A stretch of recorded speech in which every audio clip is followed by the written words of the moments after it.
The wind in the Montana high country did not just howl. It tore. It was a living thing, a predator made of ice and speed, and it had been hunting Clara Dawson for days. It was early November, 1874, and the snows had come a month too soon, catching them on a high, forgotten pass. The wagon, already failing, gave up with a sound like a pistol shot. The rear axle, stressed beyond mortal endurance, snapped in two. The heavy box lurched, groaned, and settled into the deepening snowdrift with the finality of a coffin. Clara stood frozen for a beat, the sound swallowed by the gale. She did not feel the cold on her face, only the sudden, hollow drop in her stomach. Beside her, huddled under a threadbare blanket on the buckboard, her two children whimpered. "Mama?" Thomas, at 6, was old enough to know this was bad. Eliza, only 4, just pulled the wool tighter over her face. Clara swallowed the ice in her throat. "It is all right, Tom. We are just stuck for a moment." It was a lie, and the wind snatched it from her lips and hurled it into the gray, darkening trees. She climbed down, her boots sinking almost to the knee. One look confirmed it. The wheel was canted at a hopeless angle. The axle splintered into raw, woody teeth. They were not stuck. They were finished. Starvation had been a quiet fear for a week. Now, death by freezing was an immediate certainty. Dusk was falling, turning the snow from white to a bruised violet gray. She acted from a place deeper than thought. She pulled the children from the wagon, wrapping Eliza in the heaviest blanket until she was a small, cocooned bundle.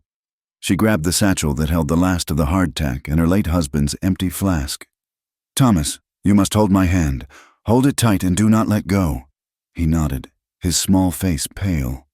She put Eliza on her hip, took Tom's hand, and turned her back on the broken wagon, the last remnant of a life that had also broken apart. There was only one direction to go, uphill. The wind was slightly less biting when she turned toward the heavy pine, and she hoped, prayed, that the ridge might offer a shadow of shelter. The hike was an agony. The snow was a shifting enemy, collapsing under her weight, tangling her skirts, numbing her feet inside their worn leather boots. Eliza was a leaden weight, and Tom, brave as he tried to be, stumbled and fell every few yards. Clara hauled him up, her voice a raw rasp. "We must keep moving, just a little more." She did not know how long they walked. An hour, a lifetime.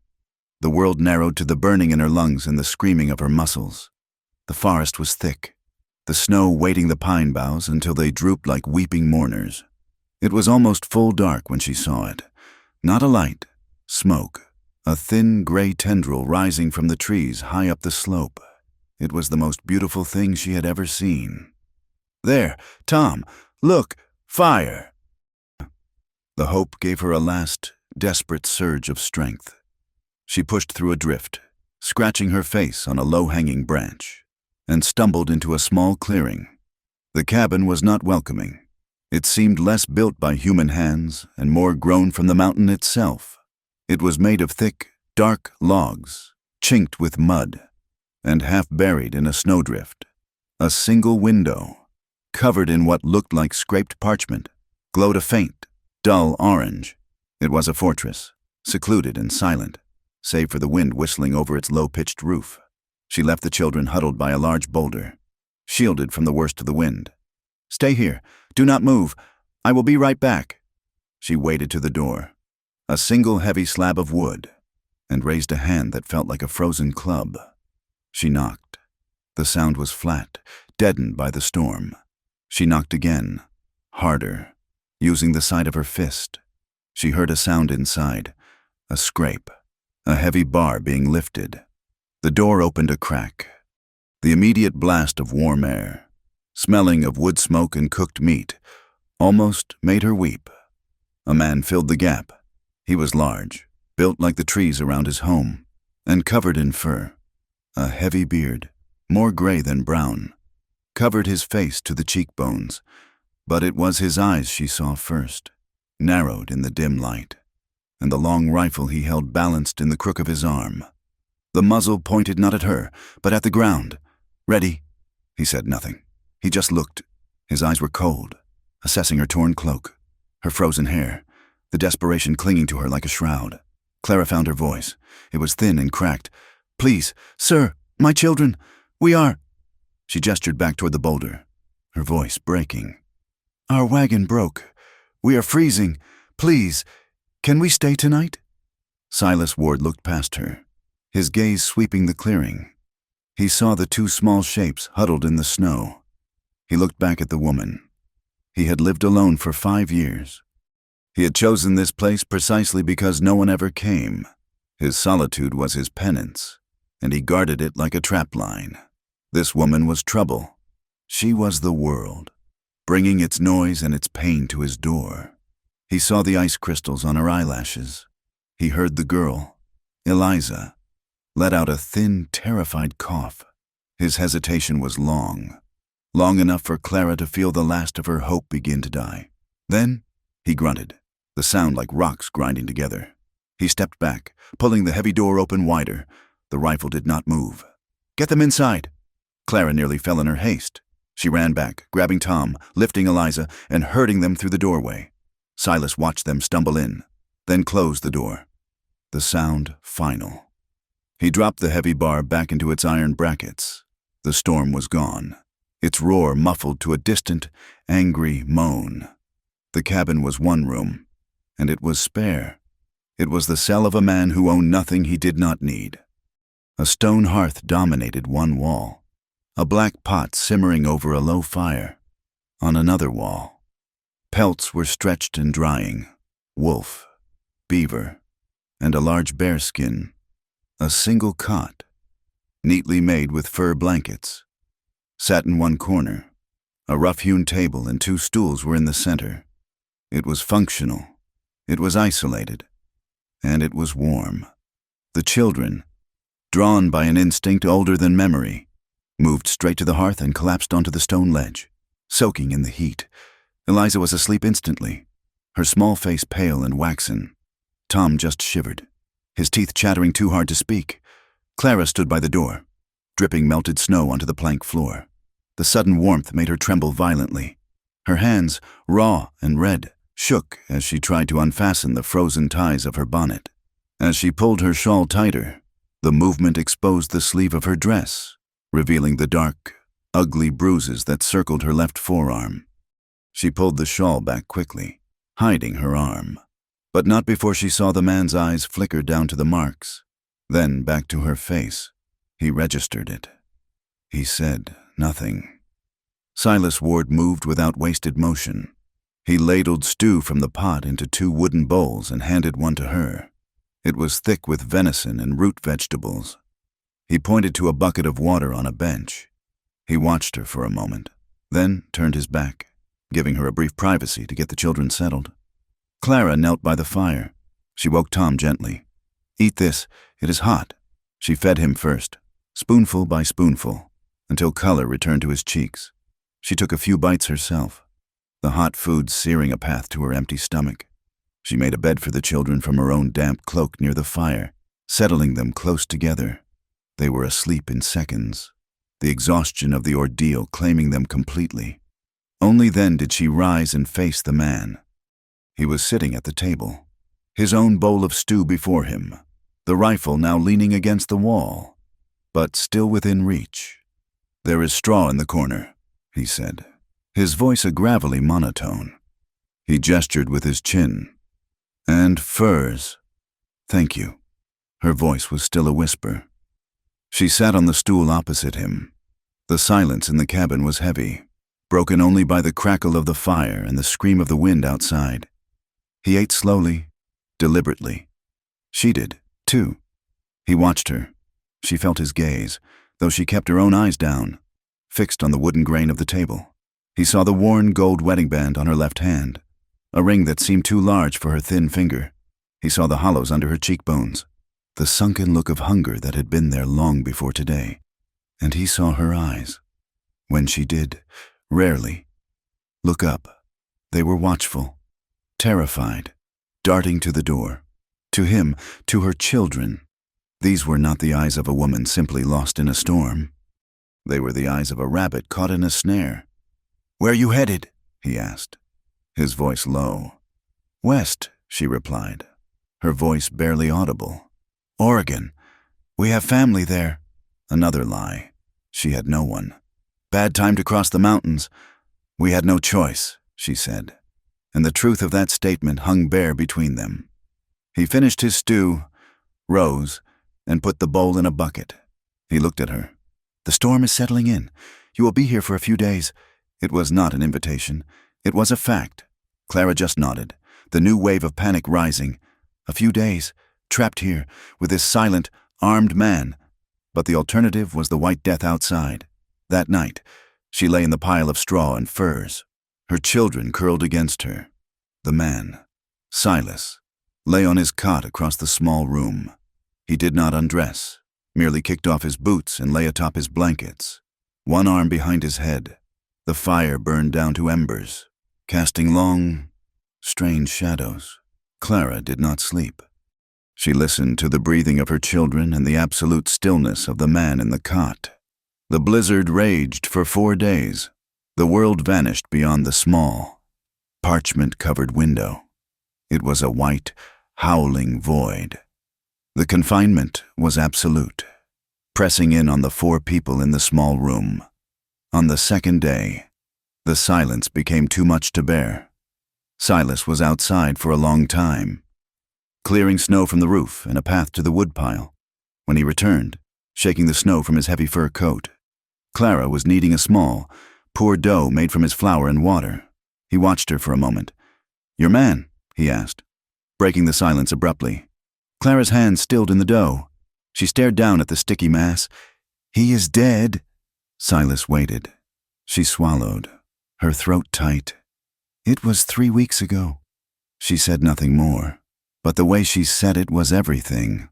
Her voice was not filled with the clean pain of grief. It was thick with something else. Shame. Her shoulders curled inward, as if expecting a blow. She did not say how he died. She did not say she wept for him. Silas took the information in, his expression unchanging. It confirmed what he already suspected from the bruises and the hunted look in her eyes. He merely grunted, took his axe, and went back outside to split wood. He did not ask her how. The days settled into a strange, silent routine. Silas was a man of profound habit. He rose before dawn, tended the fire, and went out to check his traps. He would return with a rabbit or 2, skin them with practiced efficiency, and add them to the perpetual stew pot. He chopped wood. He mended a snowshoe. He sharpened his knife, and through it all, he remained almost entirely silent. But he observed. He missed nothing. He saw how Clara flinched when he moved too quickly near her. He saw how she portioned her own food, giving the largest shares to Tom and Eliza, taking barely enough to keep a bird alive for herself. He saw her rubbing her hands at night, wincing from the ache of the cold that had settled deep in her bones. And he heard her. The 3rd night, long after the children were asleep, he lay awake in his cot, staring into the darkness. The wind had quieted to a low whistle, and then he heard it, a small sound, almost imperceptible.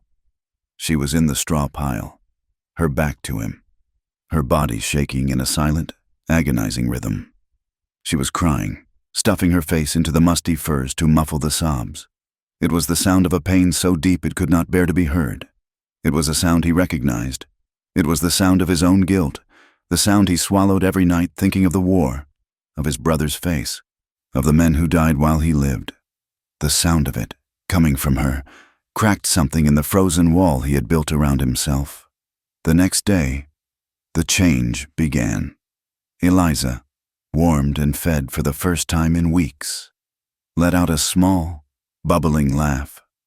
Tom had found a piece of charcoal and was drawing on the hearthstone, and the sound of his sister's laughter made him grin.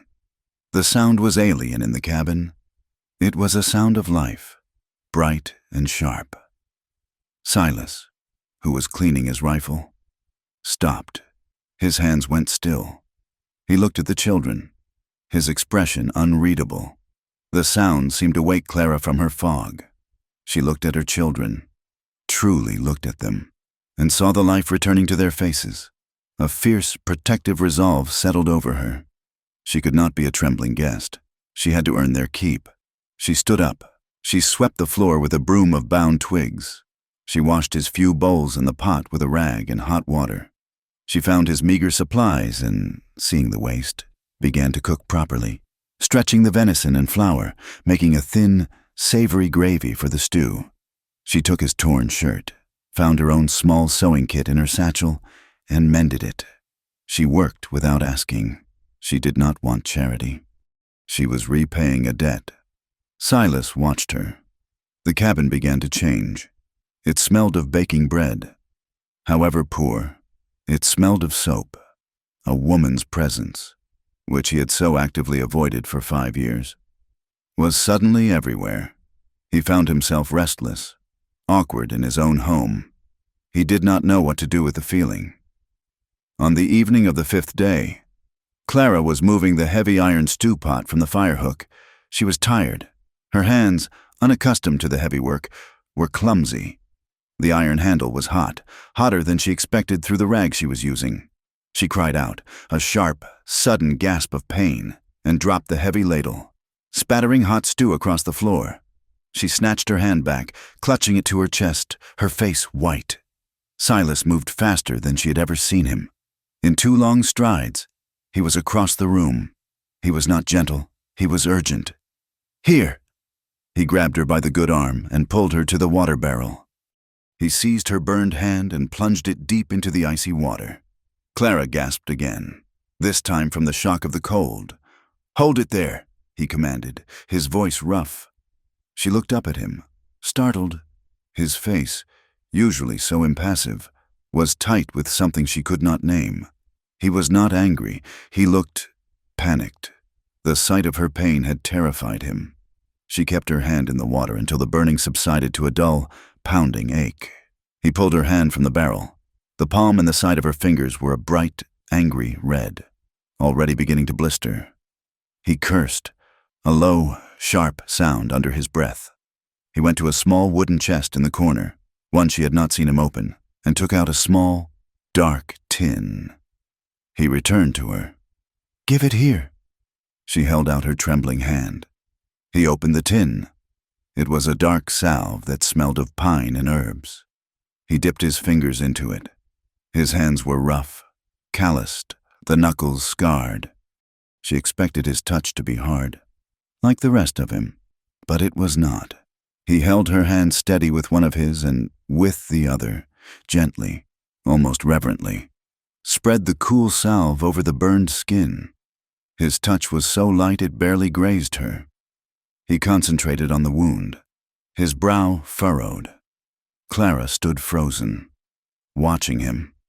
She watched the dark head bent over her hand. She watched the rough, scarred fingers moving with an impossible tenderness. When he was finished, he did not let go immediately. He held her hand for a moment longer, inspecting his work. Then, slowly, he looked up. Their eyes met. It was the first time, not the guarded glances of strangers, not the assessment of host and refugee. This was a man and a woman. His eyes, which she had thought were cold and dead, were a deep, clear gray, and they were filled with a profound, aching loneliness that she recognized.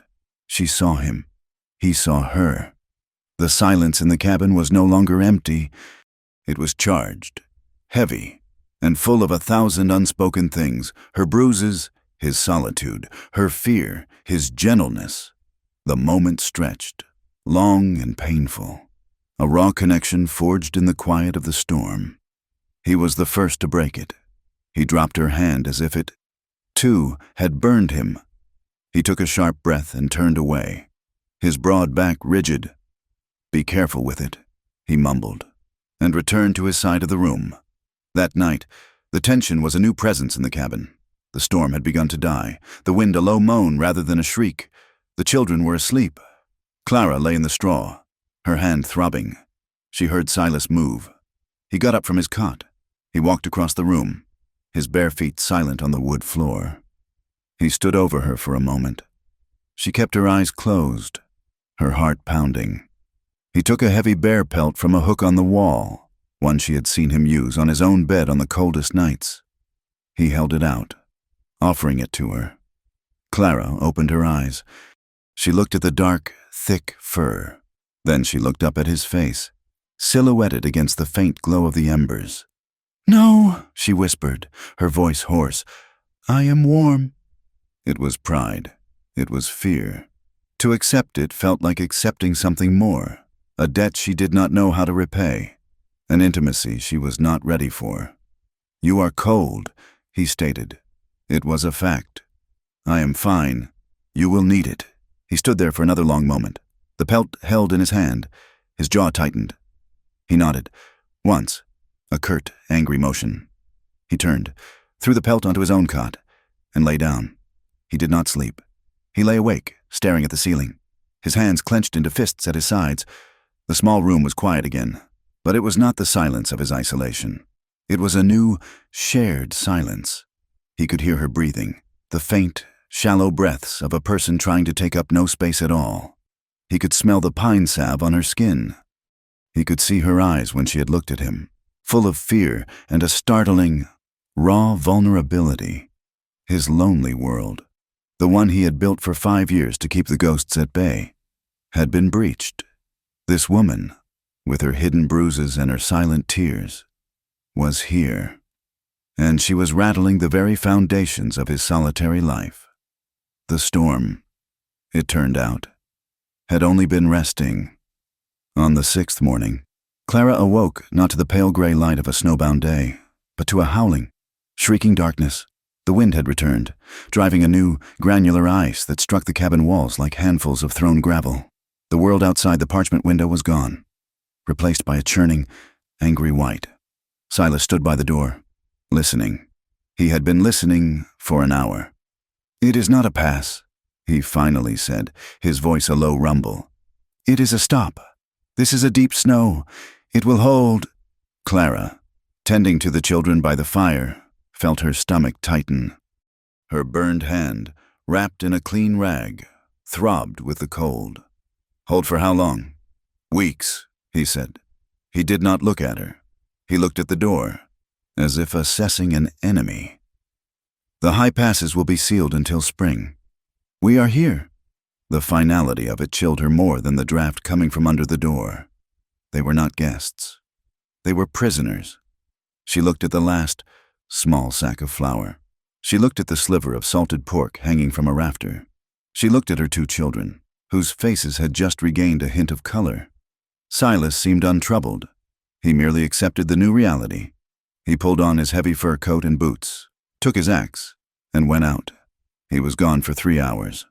When he returned, he was covered in ice, his beard a frozen mask. He dragged several long, seasoned lengths of pine and birch inside, dropping them by the hearth.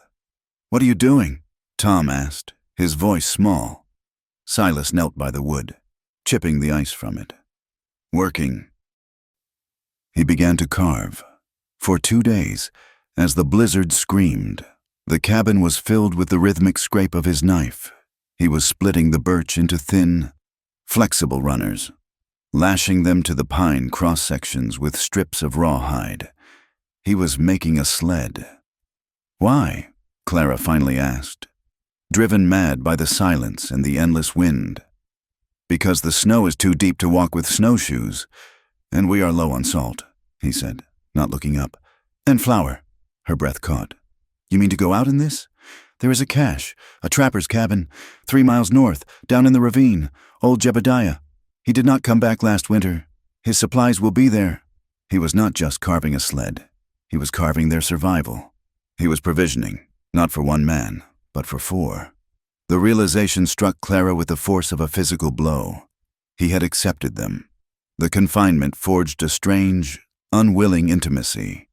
The small room was their entire world. She learned the rhythm of his breathing as he slept. He learned the sound of her humming, a low, nervous tune. As she mended the children's clothes, she found herself needing to fill the silence. The quiet that had existed between them after the night of her burn was heavier than the storm. "You have lived here a long time?" she asked one afternoon. While she was stirring a thin soup made of a single squirrel and water, he was testing the new runners, bending them with his full weight. He grunted. "Long enough. Is it not lonely?" She could not imagine it. The solitude, this crushing, endless white. He stopped. He looked at her, his gray eyes unblinking. "I came here for the quiet." It was a rebuff, polite but firm. Clara felt the heat rise in her cheeks and turned back to the fire. But later, she tried again. She was desperate to understand the man who held their lives in his hands, to see past the beard and the silence. "You know this land well," she said, patching a hole in Tom's trousers. "The traps, the weather. Were you born to it?" "No." He was sharpening his skinning knife on a whetstone. The sound was a rhythmic, metallic shing, shing, shing. "You were a trapper then, before?" "I have been many things. And now," she whispered, glancing at his broad back. He stopped the knife. He turned his head just enough to look at her from the corner of his eye. His gaze was not unkind, but it was absolute. It was a wall. "Now, I am here." Clara fell silent. She did not ask again, but she sensed the truth. His silence was not empty. It was full. It was a space occupied by something heavy, something he carried in the set of his shoulders and in the deep, tired lines around his eyes. It was a grief she recognized, a weight different from her own, but just as crushing. On the 8th day, the storm broke. The world outside was reborn, blindingly white, silent, and covered in a snow so deep it reached halfway up the cabin's single window. The sun, a pale disk, emerged, and the light was sharp enough to hurt. Silas spent the morning digging. He carved a deep trench from the door to the woodpile, his breath pluming in the still, freezing air. Clara watched from the doorway, her shawl pulled tight, the cold so sharp it felt like breathing glass. In the afternoon, he began to chop. The wood used during the storm needed to be replenished. It was heavy, slow work in the deep drift. He wore his heavy wool shirt and his fur cap, but after an hour, the labor warmed him. Clara was inside, trying to teach Tom his letters by drawing in the ash on the hearth. She glanced out the window, now clear of snow, and her hand stilled. He had taken off his shirt. She had seen her late husband, Arthur, undressed. Arthur had been a man of soft hands and fine vests, his body pale and narrow. Silas was not like that. He was built of the mountain itself. His back was a solid landscape of muscle. Pale skin stretched over ridges and valleys formed by a life of hard, physical labor. Steam rose from his damp shoulders in the frigid air. As he raised the heavy axe, the muscles in his back coiled, and as he brought it down, they released with a power that cleft the frozen logs in a single, clean stroke. He was simply chopping wood. It was a necessary, mundane task, but Clara watched. Her gaze lingered on the line of his spine, on the powerful curve of his shoulders, on the way the winter light caught the frost in his beard. A sudden, fierce heat rose up her neck, burning her face. It was a feeling so foreign, so unwelcome. It made her feel sick. Guilt, sharp and cold. Arthur was dead. Her husband was 3 weeks in the ground. 3 weeks.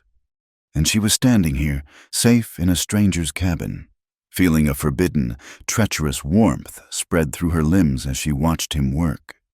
She was what they said she was, a fallen woman, wicked. She turned from the window, her heart pounding a heavy, shameful rhythm. She grabbed the water bucket. "I am getting water," she said, her voice harsh. She fled the cabin, welcoming the searing cold on her hot face. The pain was a righteous penance. Night brought a new danger. The deep snows had driven the animals to desperation. Hunger made them bold.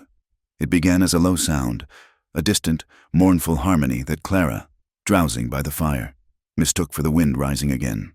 Silas, who was lashing the last of the supplies to his new sled, froze. His head snapped up, his gaze fixed on the door. "What is it?" Clara whispered. "Get the children away from the window. Put them in the straw." His voice was calm, but it held a new, flat intensity. He moved to the wall and took down his rifle. A heavy, lever-action Winchester. He checked the load, his movements economical and sure. The howl came again. It was not distant. It was just outside the clearing. A chorus of high, hungry cries. "Wolves!" Clara breathed, her blood turning to ice. "A pack! A big one!" Silas said. "They smell us. They smell the meat." Clara scrambled to the children, waking them gently, herding them to the straw pile in the furthest corner. "Stay here. Be silent. Do not move. Do not make a sound." She covered them with every fur she could find. A shadow flickered past the window. Then another. A heavy thud struck the door, followed by a frantic, dry scratching. Silas moved to the heavy wooden shutter over the window, unlatching it and opening it a bare crack. He looked out for a long second, then closed it. His face, in the firelight, was grim. 10, he said. "Maybe more. They are testing the walls." Another thud, this time against the side of the cabin, making the tin cups rattle on the shelf. It was followed by a chorus of frenzied, high-pitched snarling. "They will not get in," Silas said, his voice level. "The logs are too thick, but they will try. We have to make them fear this place." He turned. He looked at her, his eyes assessing. Then he moved to the wall pegs and took down the other rifle. It was an older, heavier Spencer carbine, a relic of the war. He checked its load, then tossed it to her. Clara caught it. The cold, heavy weight of the oiled wood and steel was startlingly familiar. Silas stared. She had not fumbled. She had not cried out. She had caught it, and her hands had immediately, instinctively, found their proper place on the stock and forearm. "You know that rifle," he stated. It was not a question. "My father taught me," Clara said. Her voice was tight, all the fear burned away by a cold, sharp focus. "We lived in Kansas territory." He said a woman who could not shoot was a woman who would not live long. A new, profound respect lit his eyes. He nodded. "Once. Good." He pointed to the window. "You take the shutter. I will take the door. Do not fire at the shadows. Fire at them. We make them bleed. They will learn." He moved to the door, raised the heavy iron bar, and cracked it open no more than 2 inches. He braced it with his boot. He thrust the rifle barrel into the darkness. A gray shape was leaping at the door. He fired. The boom was deafening. It shook the cabin, and the smell of sulfur and burned powder instantly filled the air. A wolf screamed, a terrible high-pitched sound that was cut short. Clara was already at the window. She opened the shutter. 2 wolves were in the clearing, their eyes glowing green in the firelight. She raised the heavy Spencer, sighted down the barrel, and pulled the trigger. The recoil slammed the brass butt plate into her shoulder, a bruising, solid impact. But she held it. One of the wolves stumbled, recovered, and fled.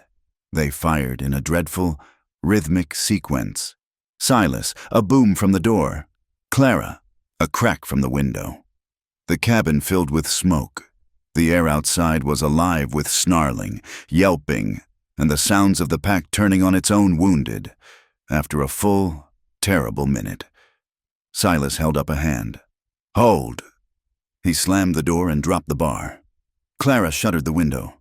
The cabin was plunged into a ringing silence, broken only by Eliza, who was now sobbing, a muffled, terrified sound from under the pile of furs.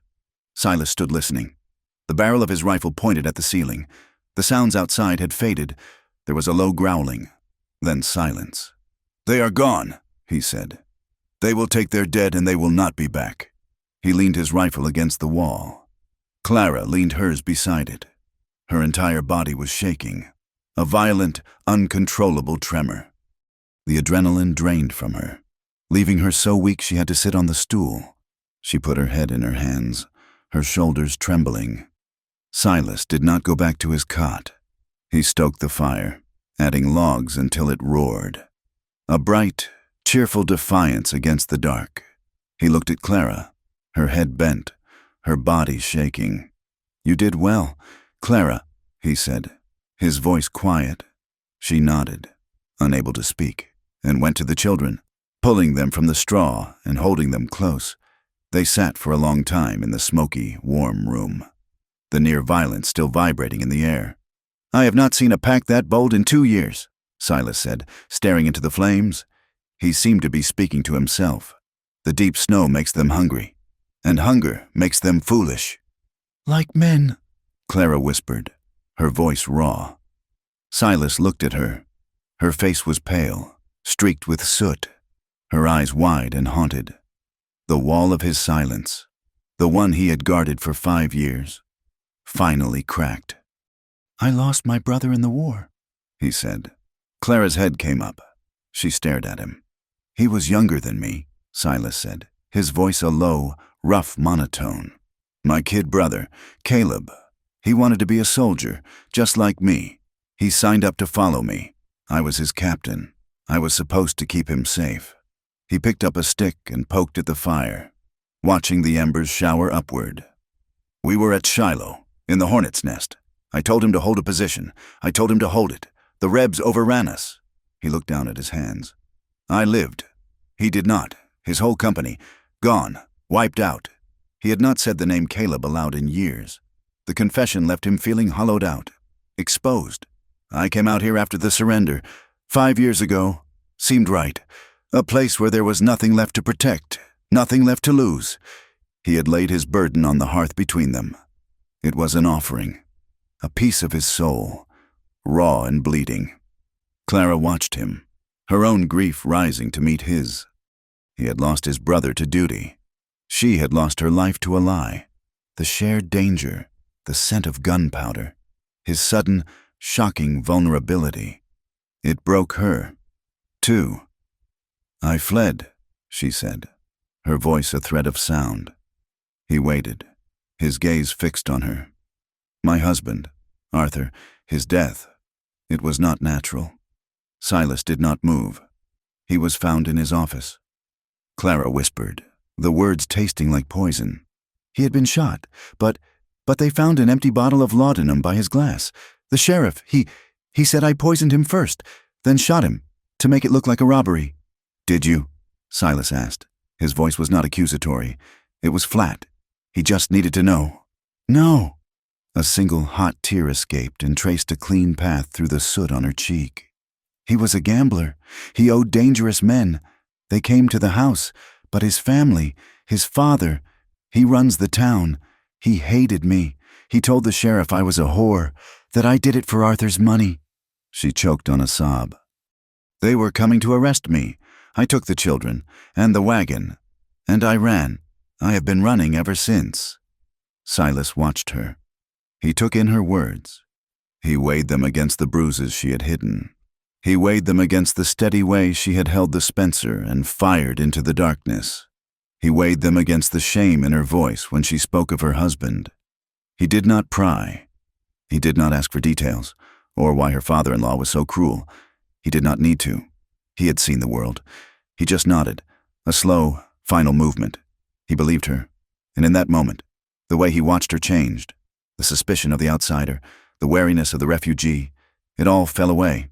It was replaced by something else, something fierce. He looked at her not as a burden, but as something that had been hunted, something that had been wronged by the very world he had fled. A deep, protective reverence settled in his gaze.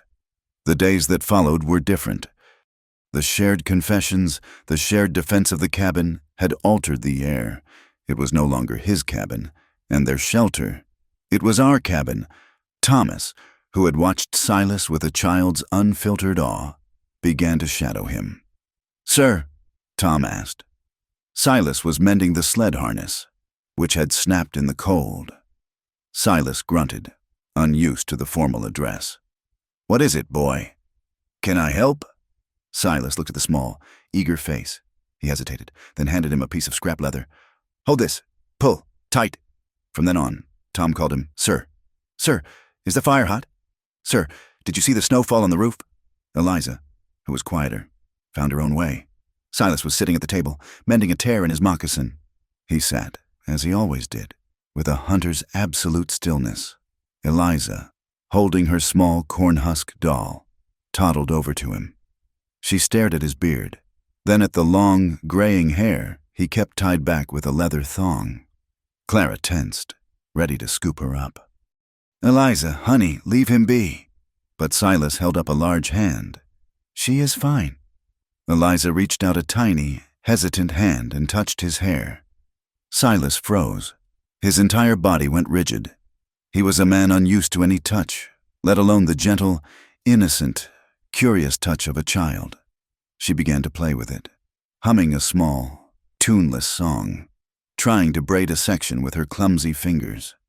Silas sat like a man carved from stone, his eyes wide, his expression one of profound and awkward shock, but he did not pull away. He let her do it. Clara watched, her throat tightening. He was moved. Under the years of ice and solitude, the man was deeply, painfully moved. The next day, Silas brought in several long, smooth poles of young aspen from his woodpile. He began lashing them together with strips of rawhide, building a frame. "What is that, sir?" Tom asked, squatting beside him. "A cot," Silas said, pulling a knot tight. Clara, who was washing their few clothes in a bucket by the fire, stopped. "Another one?" "For the boy," Silas said, not looking at her. "He is too big to be sleeping in the straw." Clara put the wet shirt down, a familiar prickle of shame rising in her. He was leaving on the sled tomorrow, a dangerous journey for them, and now he was spending his time building furniture. "You do not have to do that. We are already a burden, taking your food, your time, taking you from your life." Silas stopped his work. He looked up at her, his gaze steady. The protective light she had seen after the wolf attack was still there, softer now. "You are not a burden." "Clara." He looked down at the lashing, then back at her, as if searching for a word he had not used in a long time. "You are something else. I just do not know what yet." He turned back to his work, leaving her to stand with his words hanging in the warm air. He was not just sheltering them, he was keeping them. That night, the new cot was finished. Tom was asleep in it, proud of his new bed. Silas had packed the sled. He would leave at first light.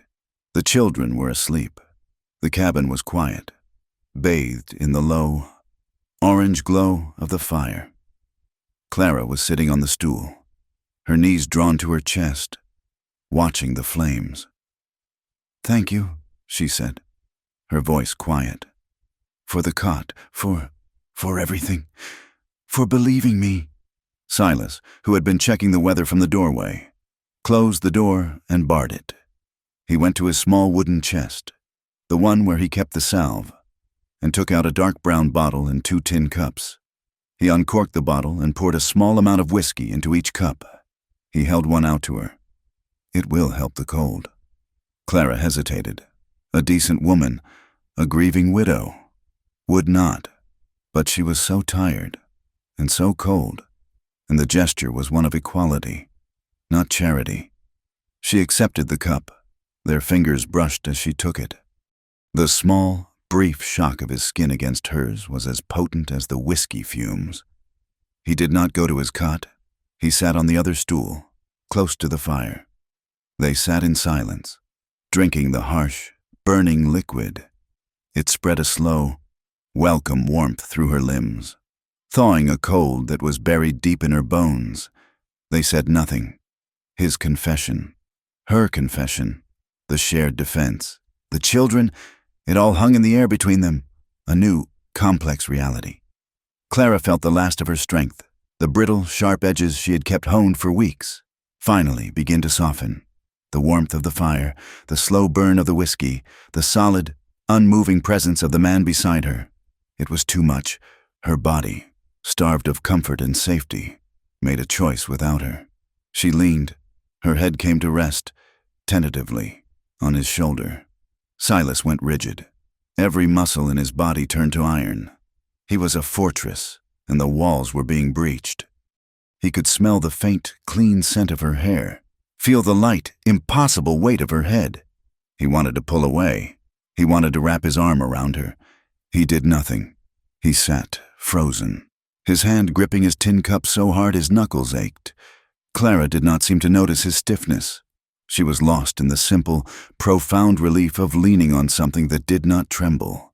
Her voice broke. It was a raw, fractured whisper, aimed not at him, but at the fire. I have not felt safe in years.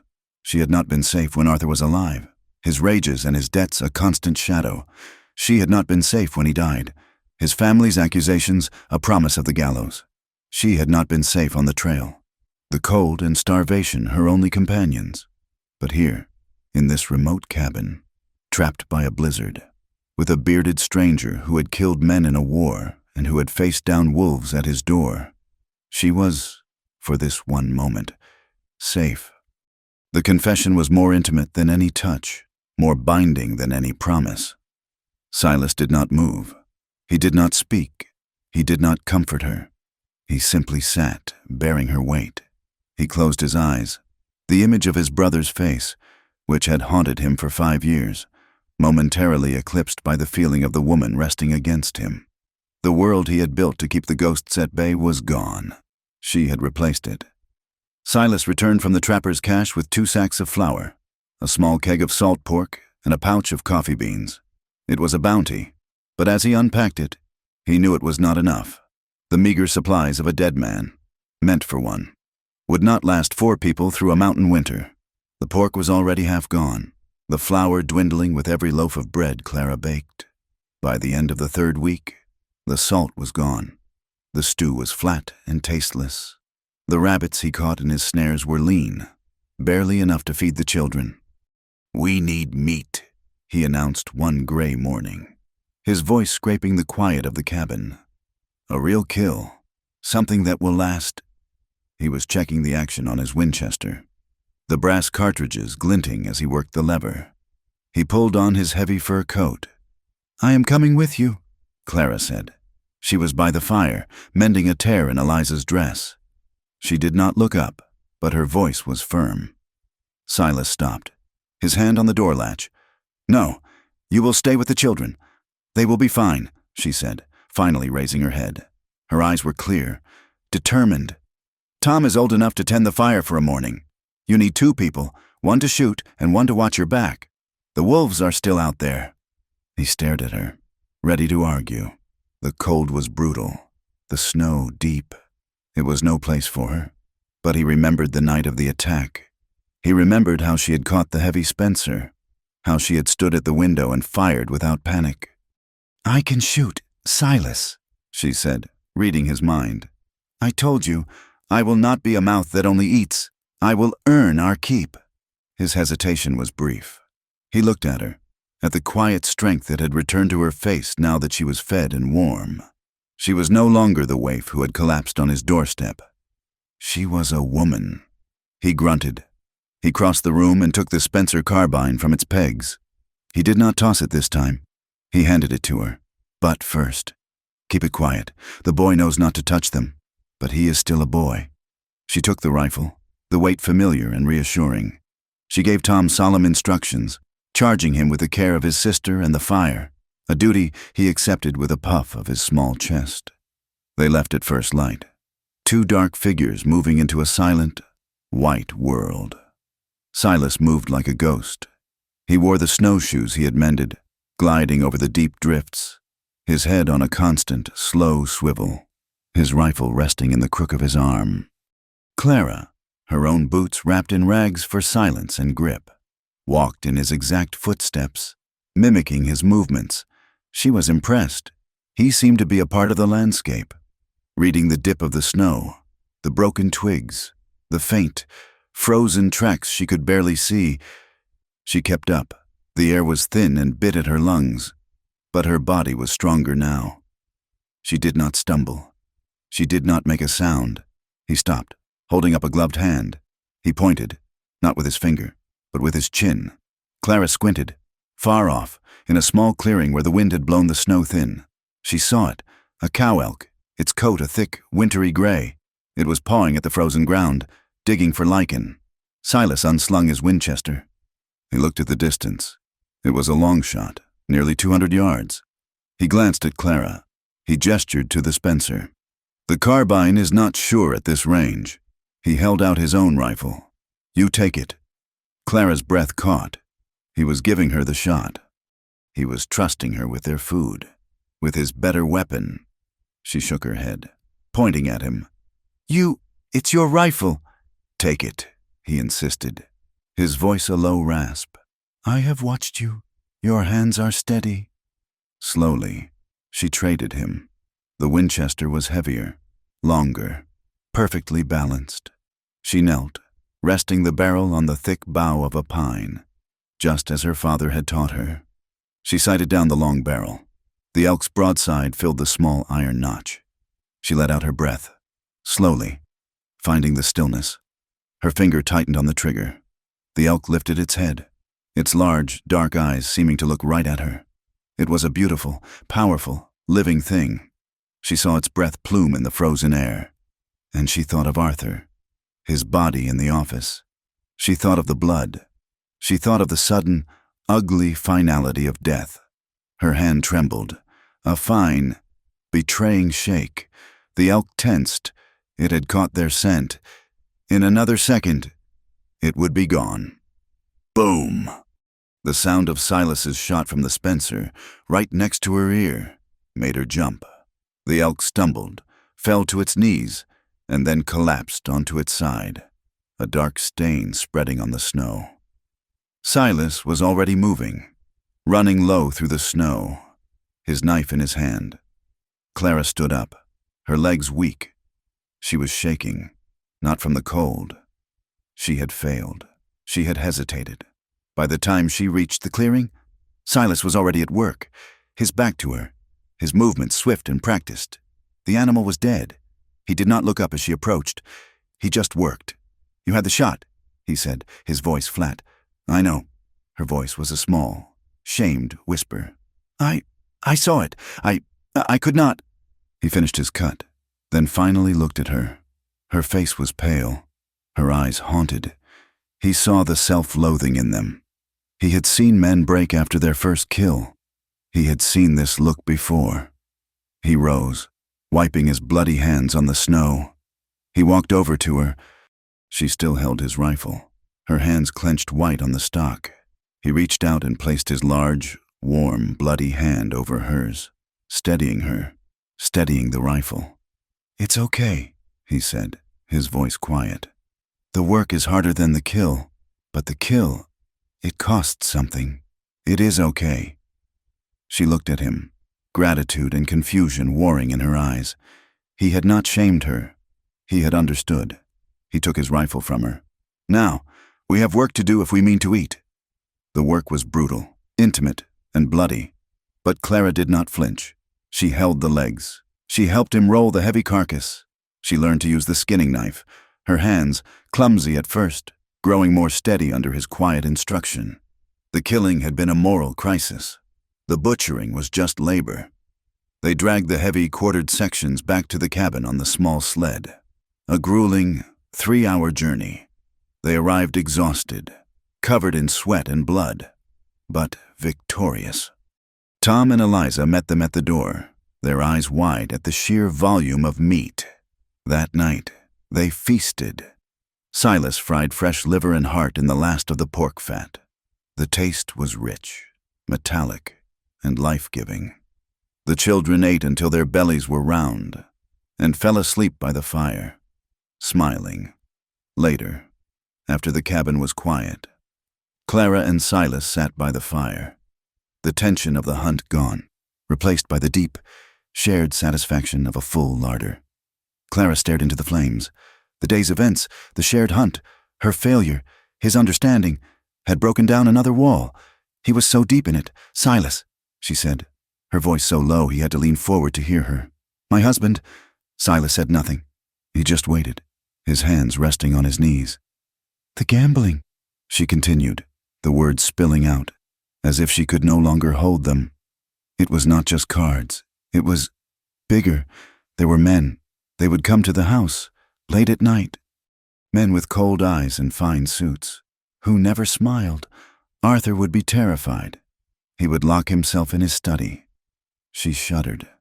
Then he would be angry, at me, at the children. She paused, remembering the bruises she had hidden, When he died, it was a terrible, terrible thing to feel. But the first thing I felt was relief. She finally looked at him, her eyes bright with unshed tears, expecting judgment. His face was unreadable in the firelight. They said I poisoned his whiskey. They all whispered it, that I had a lover, that I wanted him dead. She shook her head, a small, violent motion. His father, Jedediah Dawson, he runs that town. He owns the bank, the sheriff, everyone. He never liked me. He said I was low-born, from a dirt-poor Kansas family. He told everyone I married Arthur for his money. She took a sharp, ragged breath. He accused me of theft, after Arthur's body was found. Jedediah told the marshal I knew where the money was, that I had stolen it. What money? Silas asked, his voice a low rumble. The money Arthur owed? Or maybe money he stole? I do not know. Jedediah said I took it. He said that was why I killed him, that I poisoned him and shot him to cover it up. She leaned forward, her eyes desperate. I do not know where any money is. I swear to you, I took nothing. I just ran. She stopped. The silence drew out. But I did hide something, she whispered, the confession tearing from her. Not money, letters, Arthur. He was a fool, but he wrote things down. He kept a journal, letters. I found them, hidden in a loose board in his desk. I found them after I was so scared. I took them. I put them in my satchel. I have not even read them all. I was afraid to. Silas listened.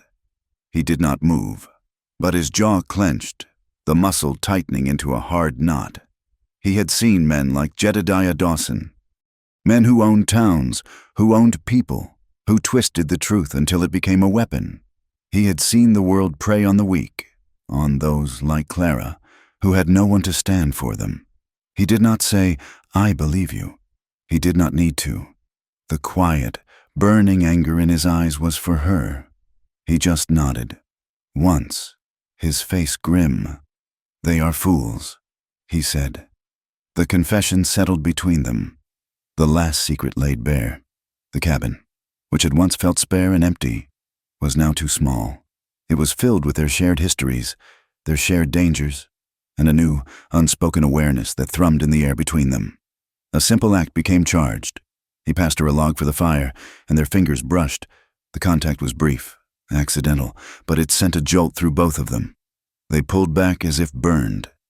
She sat mending his shirt, the one torn on the hunt. She felt his gaze. She looked up and found him watching her. He was not looking at her hands. He was looking at her face, his gaze heavy, tracing the line of her throat, the curve of her mouth. He did not look away.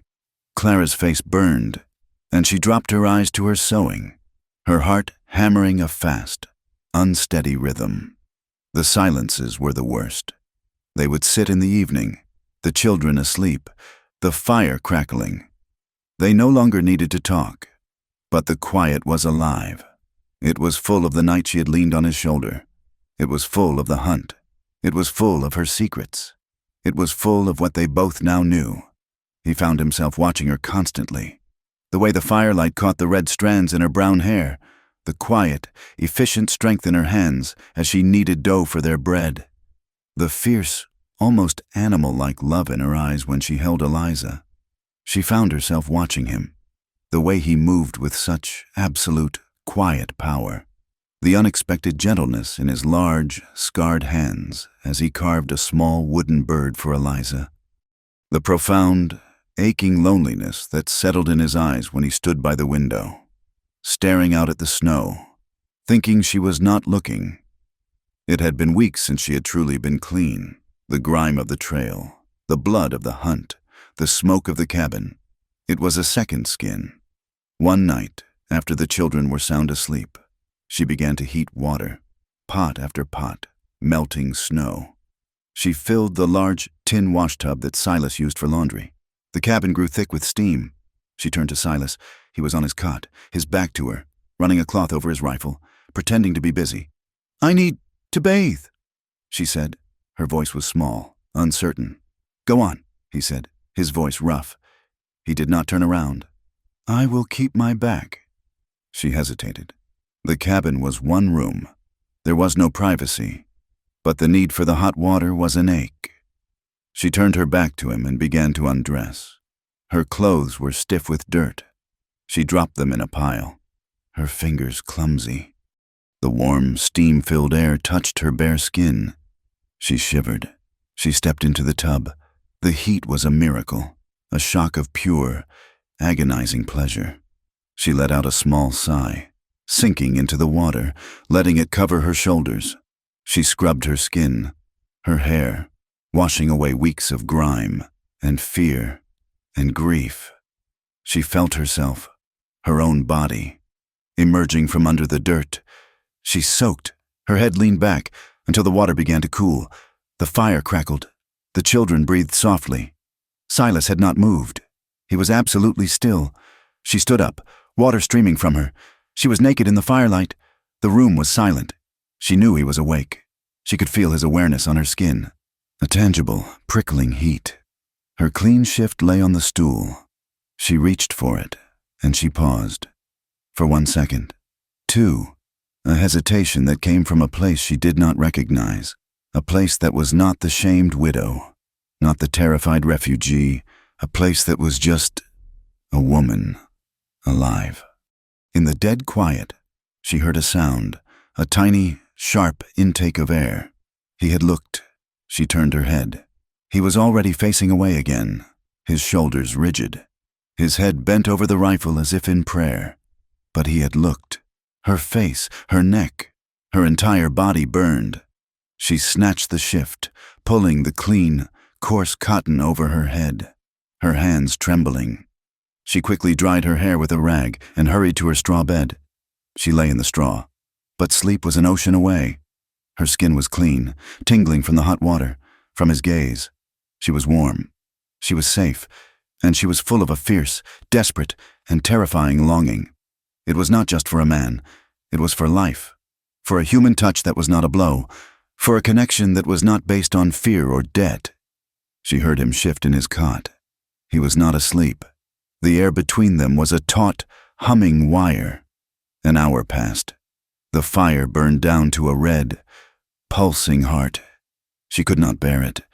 The loneliness, the cold, the memory of her husband's cruel hands and his father's cold eyes.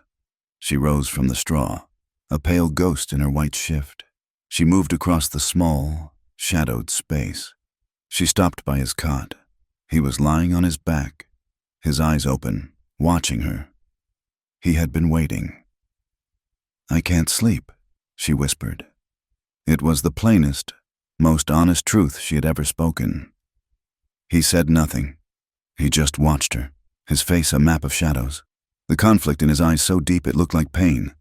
She stood there, trembling, waiting for him to send her away, to shame her. He shifted. With a slow, deliberate movement, he rolled onto his side, turning his back to her, moving to the far edge of the cot. He had made space. It was not an invitation. It was a surrender. Her breath hitched. She lay down beside him, on top of the furs. The cot was impossibly narrow. Her back was pressed against the solid, unyielding wall of his. His body was a furnace. She began to tremble, a fine, violent tremor that shook her from head to toe. He felt it. He felt the tremor, the cold, the fear. He rolled onto his back. She hesitated, then turned to face him. They were inches apart. She could see the deep war in his eyes. "Clara," he said, his voice a low, pained rasp. He thought he knew what this was. "You don't have to do this." He thought this was payment, a debt for the food, for the shelter. She looked at him. Her eyes were not full of fear or shame. They were full of a desperate, painful honesty. "I know," she whispered, her voice breaking. I do not want to be afraid anymore. I do not want to be ashamed." She took a breath. I want to feel like I'm still alive." That broke him. The wall of his penance, his 5 years of solitude. It shattered. He raised a hand. His calloused, scarred fingers were shaking. He touched her face, his touch as tentative as a prayer. tracing the line of her jaw. He leaned in. They kissed. It was slow, tentative. It was not a kiss of passion, at first, but of pure, stunned discovery.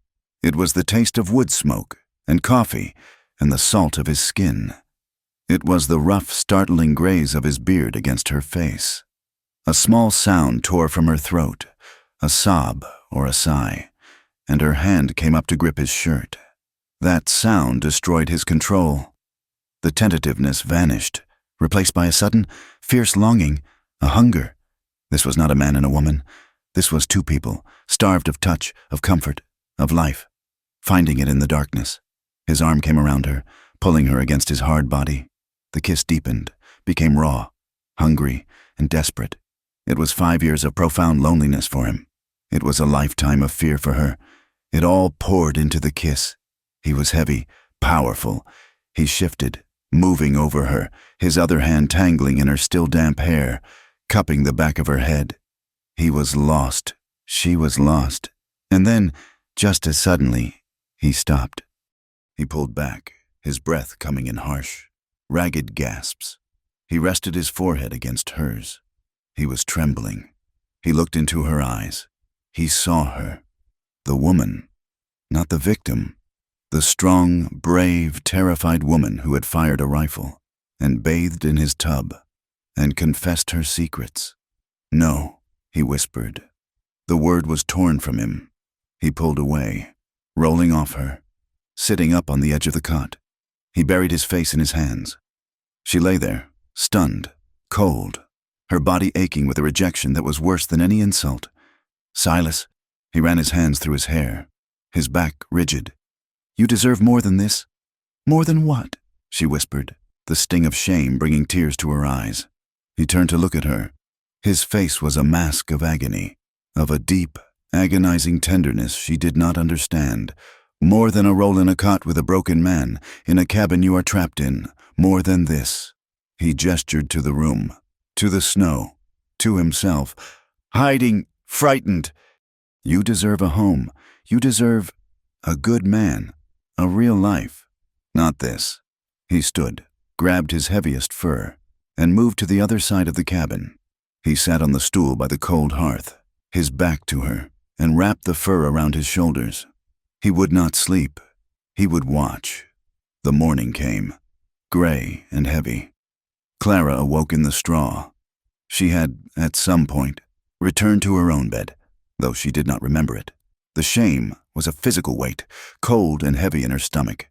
Silas was already at the fire. It was lit, coffee was boiling. The children woke. Tom, Eliza, the cabin filled with their small, innocent sounds, their chatter. The silence between Silas and Clara was absolute. It was a thick, heavy blanket smothering the room. Neither spoke of it. Neither could look at the other. She rose, her movements stiff, and tended to the children, her face averted. He poured her a tin cup of coffee. He held it out to her. His hand was steady. He did not meet her eyes. "Thank you," she murmured, her gaze fixed on the dark liquid. "It is cold again," he said. His voice was flat, normal. Everything was the same. The routine of the cabin, the children, the endless white snow. But everything had changed. The air was no longer charged with unspoken tension. It was now charged with a shared, undeniable, and rejected intimacy.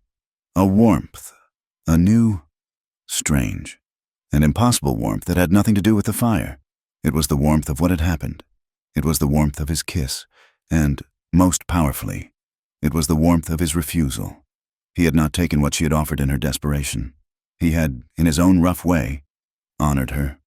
The quiet between them was no longer empty. It was full, and it was impossible to ignore. The quiet that had settled after their failed embrace was a new, brittle thing. It was not the silence of strangers, nor the companionable silence of work. It was a silence of profound, unspoken acknowledgement. They lived around the event, their movements careful, their voices softer, their glances brief and heavy with meaning. Silas had, in his own harsh way, given her a gift of respect. He had seen her desperation and refused to take advantage of it. And Clara, after the initial sting of rejection had faded, felt not shame, but a deep, confusing, and powerful gratitude. The days passed, settling into this new, strange domesticity. The children were the bridge, their laughter, their simple needs, their complete unawareness of the tension that thrummed beneath the surface, forced Clara and Silas into a semblance of normalcy. They were a family, in all but name, and the pretense was beginning to wear thin. Then, one morning, Silas saw it. He was outside, splitting the last of the elk ribs. The snow-muffled thwack of his hatchet the only sound in the frozen air. He stopped, mid-swing. He did not turn his head. He did not tense.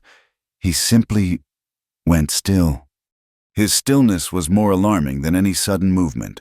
Clara, who had been watching him from the doorway, felt her heart stop. "What is it?" "Inside," he said, his voice a low, flat command. "Take the children. Stay away from the window. Do not make a sound until I return." "Silas, what did you see?" she whispered, her hand flying to her throat. "Inside. Now." She did not argue. She herded Tom and Eliza back into the cabin's dim interior, her heart pounding a sick, familiar rhythm. She barred the door. Silas did not go back to his work. He grabbed his Winchester from where it leaned against the cabin wall and melted into the trees, moving uphill, parallel to the high ridge that overlooked the valley. He moved like a shadow, a gray shape against the snow, his snowshoes making almost no sound.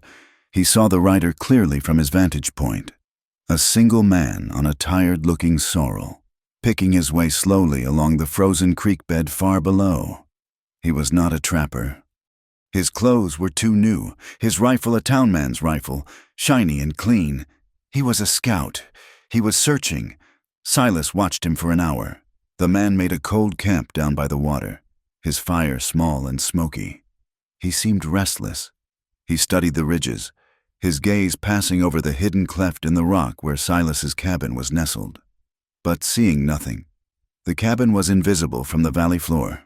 After eating, the man mounted up and rode on, heading west, following the only passable route. Silas did not return to the cabin. He waited.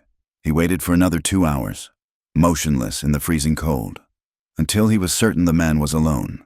Then he moved. He did not go to the cabin. He went down, slipping and sliding down the steep wooded incline to the valley floor, to the place where the rider had camped. The fire was a smoking circle of black sticks. The man had left little, but he had left something. It was caught on a low-hanging branch of willow, snagged from his pocket or his saddlebag as he'd passed. It was a piece of paper, folded and damp, already stiffening in the cold. Silas plucked it from the branch. He unfolded it. It was a bounty notice, printed in heavy, black letters, weathered by travel, stained with water and mud. But the words were clear. Wanted. $100 reward. Below the words was a crude woodcut drawing, a generic woman's face.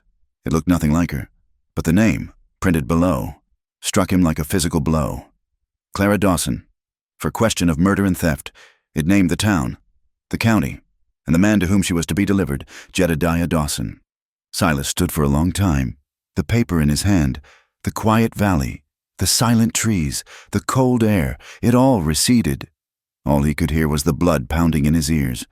This was not a rumor. This was not a woman's fear. This was a piece of paper that gave any man with a gun the right to hunt her. $100. A fortune. Enough to make a man risk the high passes in winter. He returned to the cabin at dusk. The single window glowed with the warm, orange light of the hearth. He saw the silhouettes of the children, and of Clara, pacing. He had been gone all day. She heard his step on the porch and flung the bar back, the door scraping open. "Silas, you are safe! I was so—" She stopped. His face was a mask. He was caked in snow, his beard frosted with ice, but it was his eyes that stopped her. They were as cold and gray as the granite cliffs. He held his rifle in one hand. In the other, he held the paper. He stepped inside, pushing the door shut behind him. The small, warm room was suddenly suffocating. Tom and Eliza, sensing the new, terrible tension, scrambled into the straw bed and went silent. Clara's gaze was fixed on the paper. She knew, with a dreadful, final certainty, what it was. "Silas," she whispered. He did not speak. He just held it out to her. She took it. Her hands trembled so violently she could barely read the words she already knew were there. Murder, theft, Jedediah Dawson. She let out a sound, a small, choked sob, and the paper fell from her fingers to the floor. "You said he was a gambler," Silas said. His voice was not angry. It was worse. It was hollow. "Dead. You said your father-in-law hated you." "He does," she whispered, backing away from him until she hit the cold cabin wall. "You did not tell me about the gold," he said. It was not a question. Clara broke. The strength she had gathered, the poise, the will to survive, it all shattered. She slid down the wall until she was sitting on the floor, her face in her hands, her shoulders shaking with the racking. Silent sobs she had held back for weeks. "There is no gold," she cried, her voice muffled. "I told you." "I do not know about any gold. I do not have it." He watched her, his face impassive, his heart a cold, hard knot in his chest. He wanted to believe her. He wanted, more than his next breath, to believe her. But he had seen what the promise of gold did to men, and he had seen this rider. "Then why are they hunting you?" he asked, his voice rough. $100. They are not hunting you for your father-in-law's spite. "Clara, they are hunting you for money." "Because they think I know?" she screamed, her head snapping up. Her face was a ruin of tears and terror. "That is what I tried to tell you. Arthur, he did not just owe money. He stole it." She scrambled to her feet, running to the small, worn satchel that held the few things she had saved from her old life.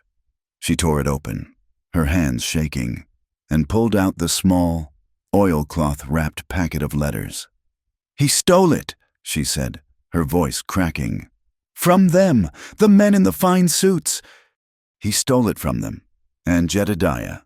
Jedediah thinks Arthur hid it. And he thinks Arthur told me where—" She was sobbing openly now, the words torn from her. "But he did not. He told me nothing. He just died, and he left me with this. He left me with them, and his father, and the whispers, and this." She threw the packet of letters at his feet. Silas looked down at the letters.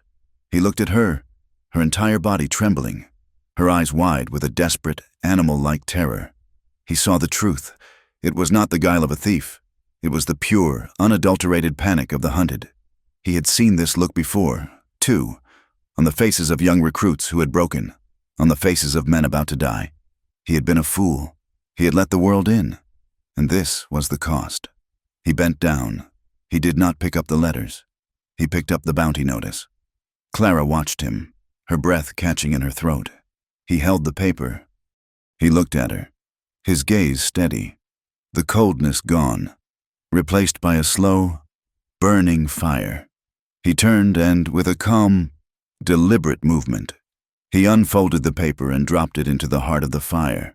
They watched it curl. The black letters "Wanted" flared up, turned to orange light, and dissolved into gray ash. Silas turned back to her. He stepped forward, closing the small space between them. He stood over her, a mountain of a man, blocking out the rest of the world. "You are safe here," he said. His voice was a raw, undeniable vow.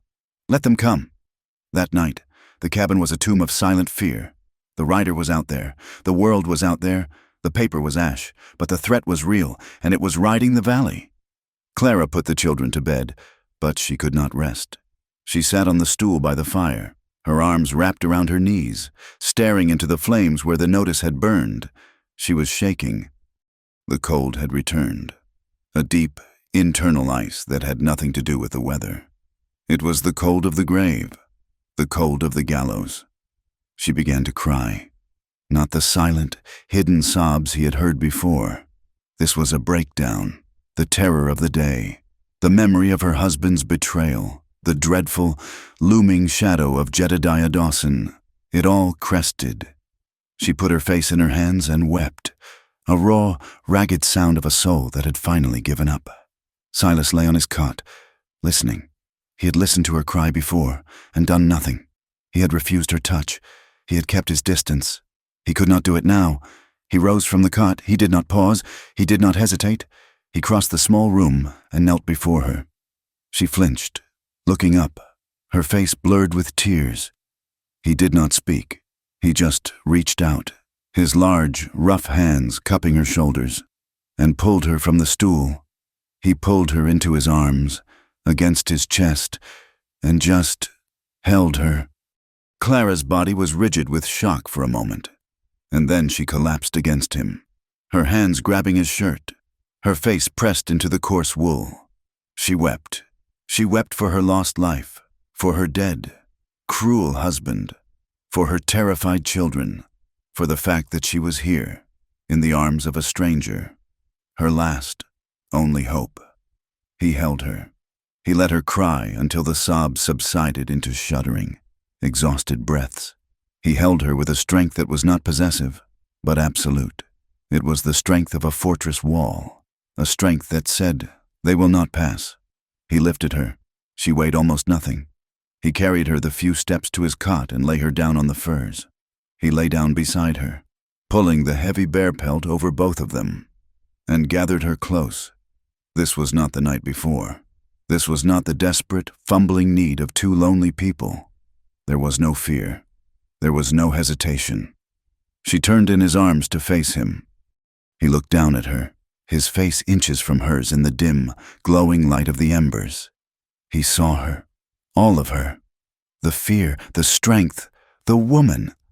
"I am so scared," she whispered. "I know," he said, his voice a low rumble against her ear. "You do not have to be, not anymore." He kissed her. It was not the hungry, frantic kiss of their first attempt. It was slow. It was tender. It was a promise. It was a claiming. She kissed him back, a deep, shuddering release of all the tension, all the fear. Her hands, which had been clutching his shirt, moved up, her fingers tangling in his hair, pulling him closer. This was not a mistake. This was not a payment. This was a choice. His hands moved over her, learning the shape of her under the thin cotton shift. He touched her as if she were something precious, something he had found and would not lose. But his touch was also hungry. The 5 years of his self-imposed exile, the 5 years of penance and solitude were over. He was a man, and she was a woman, and they were alive in a world that wanted them both dead. He was gentle, but his gentleness had a core of iron. He was claiming her, and she was, in every way, surrendering. But it was not a defeat. It was a homecoming. Later, as they lay tangled in the furs, her head resting on his chest, his breathing slow and even beneath her ear, she felt a profound stillness. The fear was gone. The ice was gone. She was warm. She was safe. She was drifting into the first truly deep sleep she had known in months when she heard him speak, his voice a low, rough whisper against her hair. "I do not want you to leave," he said. The confession seemed torn from him. "Not ever." Clara lifted her head. She looked at him. His eyes were open, watching her, his expression raw, vulnerable. She touched his face, her fingers tracing the rough line of his beard. "I am done running," she whispered. I do not want to run anymore. I want to build something here." A small, almost imperceptible smile touched the corner of his mouth. He said nothing. He just pulled her closer, his arm a heavy, possessive bar across her waist, and closed his eyes. The morning after was not silent. It was soft. The heavy, brittle tension was gone, replaced by a new, warm ease. They moved around each other with a new, shared knowledge. He poured her coffee. She passed him bread. Their fingers brushed. This time, neither pulled away. Later that day, Silas went to his woodpile. He did not select logs for the fire. He selected a piece of clean, smooth aspen. He brought it inside, and with his sharpest knife, he began to work. "What is that, sir?" Tom asked, squatting beside him. Silas ran his hand over the wood. "It is a cradle," he said, his voice quiet. Clara, who was washing the children's clothes, froze. Her head snapped up, her eyes wide. For Eliza, Silas continued, not looking at her. She is too big for the straw. Clara watched him, her heart swelling with an emotion so fierce it hurt to breathe. He was not just offering her safety for a night. He was offering her a life. He was carving a piece of furniture that spoke of babies, of permanence, of a future. The work of the cabin became the work of a family. Silas took Tom out, not to hunt, but to teach. He showed him how to read the tracks in the snow. He showed him how to build a snare, how to find the places where the rabbits ran. You must be quiet, boy, Silas instructed, his large hand resting on Tom's small shoulder. You must be part of the quiet. The woods will tell you everything, if you just learn to listen. Tom, his face serious, nodded, his adoration for the big man palpable. He was not just a boy hiding. He was a boy learning. He was a boy with a father. Clara watched them from the cabin, her hand pressed to her mouth. And for the first time since Arthur's death, her tears were not of fear or grief, but of a sharp, painful, and unbelievable joy. The winter held, the deep snows, which had been their prison, were now their fortress. No riders could pass, no threat could reach them. They lived in their high, hidden pocket of the world. And they were, for a few short months, completely and utterly happy. Then, the thaw began. It started not as a rush, but as a sound, a drip, drip, drip from the eaves. The snow on the roof grew heavy, wet, and slid off in great groaning sheets. The high, white world began to show its bones, brown earth, dark rock, and bright, sharp green of new pine buds. The creek in the valley, which had been a ribbon of ice, began to roar. Spring. It was life. It was renewal. And it was danger. The pass will be open in a week, Silas said one evening. He stood at the open door, smelling the air. It was no longer sharp and cold. It was soft, damp, and full of the scent of wet earth and pine. Clara felt the old, cold dread return. The open pass meant the world could get in, and 2 days later, it did. Silas saw them first. He was on the ridge, checking his snares. He saw them not as a threat, but as movement. 3 riders, far below, dots of black against the new, muddy green of the valley floor. They were moving slowly, the same way the scout had. They were searching. They stopped where the scout had camped, conferred, and then one of them pointed up toward the ridges, up toward the hidden places. Silas was not in the cabin. He was a mile away. He ran. He did not use the snowshoes. He crashed through the rotting snow and mud, running with a desperate, lung-bursting speed. He burst into the clearing, his chest heaving. Clara was outside, hanging blankets to air in the spring sun. Get them! Now, he panted, grabbing his rifle and a bag he had always kept packed by the door. They are here. Who? The men. They are in the valley. They are coming. There was no time for terror. She grabbed Tom and Eliza, who was crying at the sudden panic. We cannot stay here. They will see the smoke. They will find it.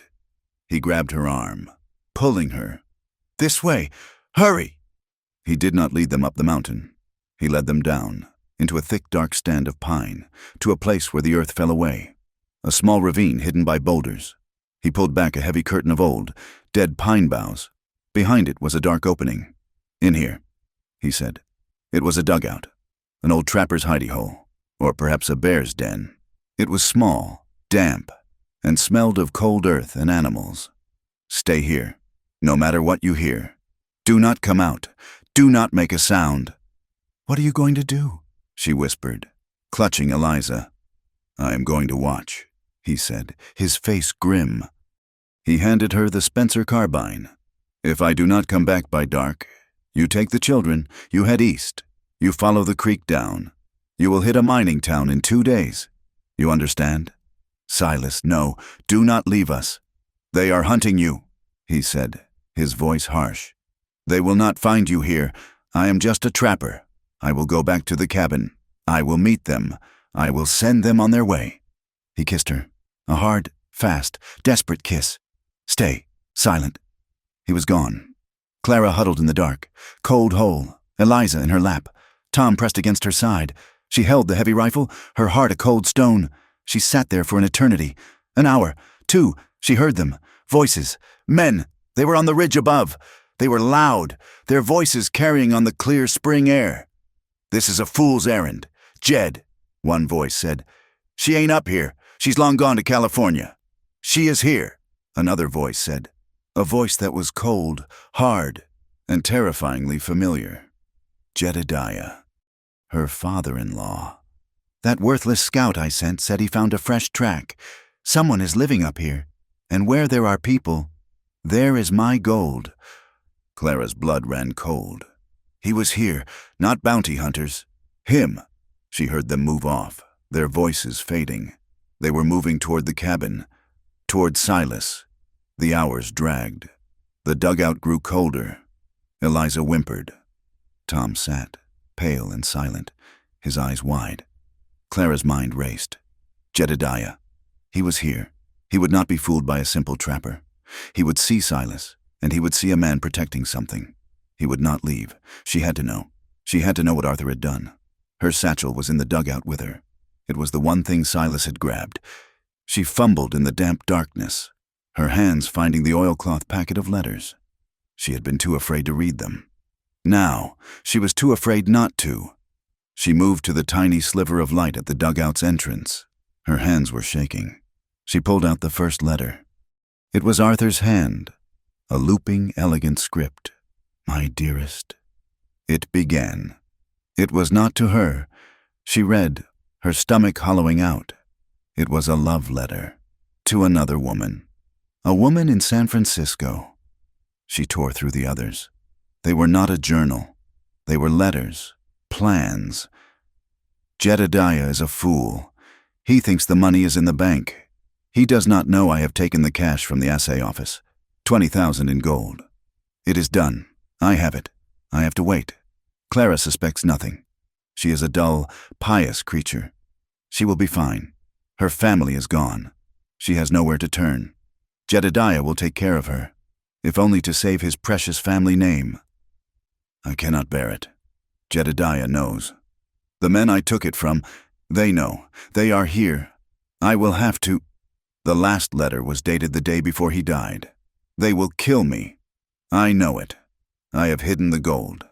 I cannot get to it. I will write a map. I will send it to you.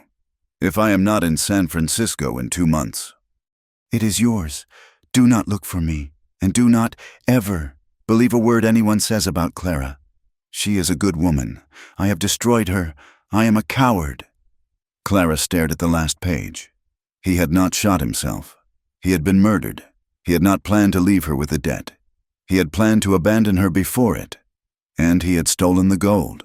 He was a thief. He was an adulterer. He was a coward. And in his last, pitiful act, he had condemned her. He had left her, penniless, to face the men he stole from. And his father, who believed she had the key to his lost fortune. A cold, clean rage, purer than any emotion she had ever felt, burned away her fear. It burned away her grief. It burned away the last, lingering ghost of the woman she had been. She was not Arthur's shamed widow. She was just Clara. The sun was setting. The light in the dugout was failing. She heard a sound, a single, low whistle, the call of a mountain quail. It was Silas. She scrambled out of the hole, Tom and Eliza behind her. He was there, leaning against a pine, his face grim. "They are gone," he said, "for now." "Did they?" "They believed me. I am a trapper. I have been here for 5 years. I saw no one. They rode west, toward the next valley. But he..." Silas's jaw tightened. The old man, Jedediah. He was not convinced. "He was looking at the cabin, at the chimney. He knows." "He knows," Clara said, her voice flat. "Dead. They will be back," Silas said. "Yes," Clara said. She held the letters in her hand. "But this time, we will be ready. That night, They did not hide. They sat at the table in the cabin, the door barred, the rifles on the table. They ate. They fed the children. They put them to bed. Then Clara stood. She took the packet of letters. She walked to the hearth. Silas watched her. She looked at him. He stole it. $20,000 in gold. He was running. To another woman. He was leaving us behind. With nothing. Silas's face did not change. He just nodded. Once, he had expected as much. Clara turned to the fire. One by one, she dropped the letters into the flames. She watched the ink curl. She watched the lies, the betrayal, and the last pitiful confession turn to ash. She was not burning her past. She was cleansing it. When the last letter was gone, she turned. Silas was standing right behind her. He had risen from the table, and he was watching her, his eyes filled with a new, dark intensity. The hunt was on. The enemy was real, and this woman, his woman, had just burned the last of her chains. He did not speak. He did not need to. He pulled her to him. He pulled her outside, into the cold, clear spring night. The stars were a brilliant, hard glitter in the black sky. He kissed her. It was not the tentative kiss of discovery. It was not the tender kiss of comfort. It was slow. It was intense. It was a kiss of equals, a kiss of partners, a kiss that sealed a vow of war. It was the raw, undeniable claiming of two people who had nothing left to lose and everything to fight for. He lifted her, his hands strong and sure, and carried her back to the cot and under the stars. With the threat of death in the valley below, their union was finally and completely sealed. The dawn that followed their union brought no peace. The intimacy they had shared was not a soft thing. It was a forged weapon. The world was coming for them, and the night had been nothing more than the sharpening of an axe before the hard work of felling a tree. Silas rose from the cot, his movement stiff. The warmth of her body was still imprinted on his. He looked at her, asleep for a moment longer, her face clear of fear, and a fierce, brutal possessiveness settled in his gut. It was not the simple ownership of a man for a woman. It was the primal, territorial instinct of a man protecting his home. He did not wake her gently. He put his hand on her shoulder and shook her. "Clara, get up. We have work." She woke instantly, the fear snapping back into her eyes. "Are they here?" "No, not yet, but they will be. Today. Tomorrow. The valley is open." He began his preparations while she dressed. He was a different man. The quiet, solitary trapper was gone, replaced by the captain who had survived the hornet's nest. His eyes were cold, assessing, his movements economical. He was preparing for a siege. He took the heavy table and, with a grunt, upended it, shoving it against the cabin's single, parchment-covered window. "What are you doing?" she asked. "Barricade," he said, lashing it to the wall pegs with rawhide. "It will not stop a bullet, but it will spoil their aim. It leaves us 2 firing ports, the door and the chink in the logs by the hearth."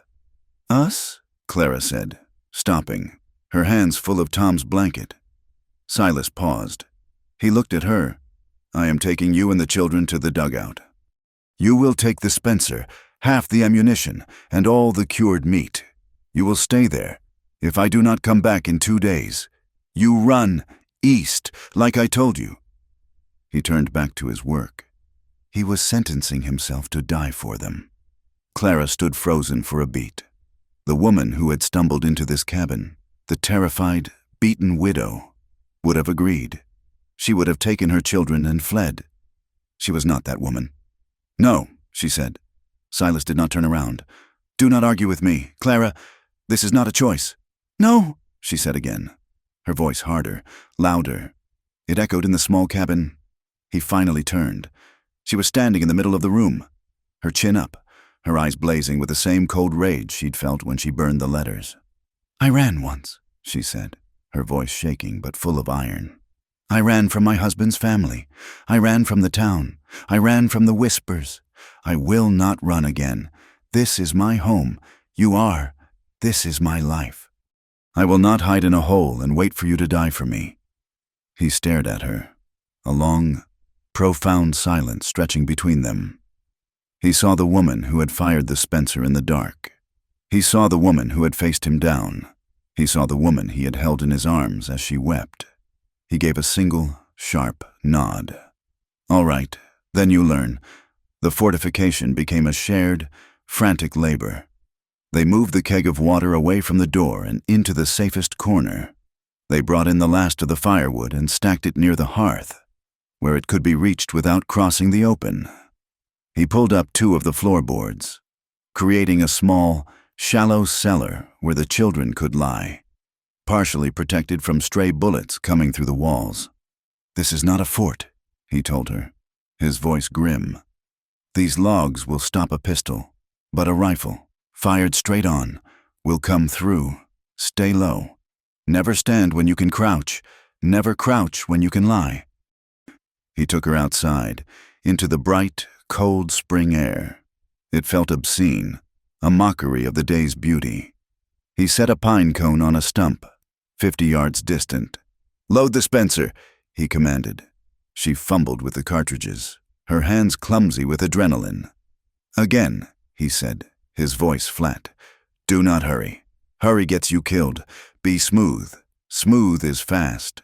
She loaded it again and again, until her fingers were raw and her movements were fluid.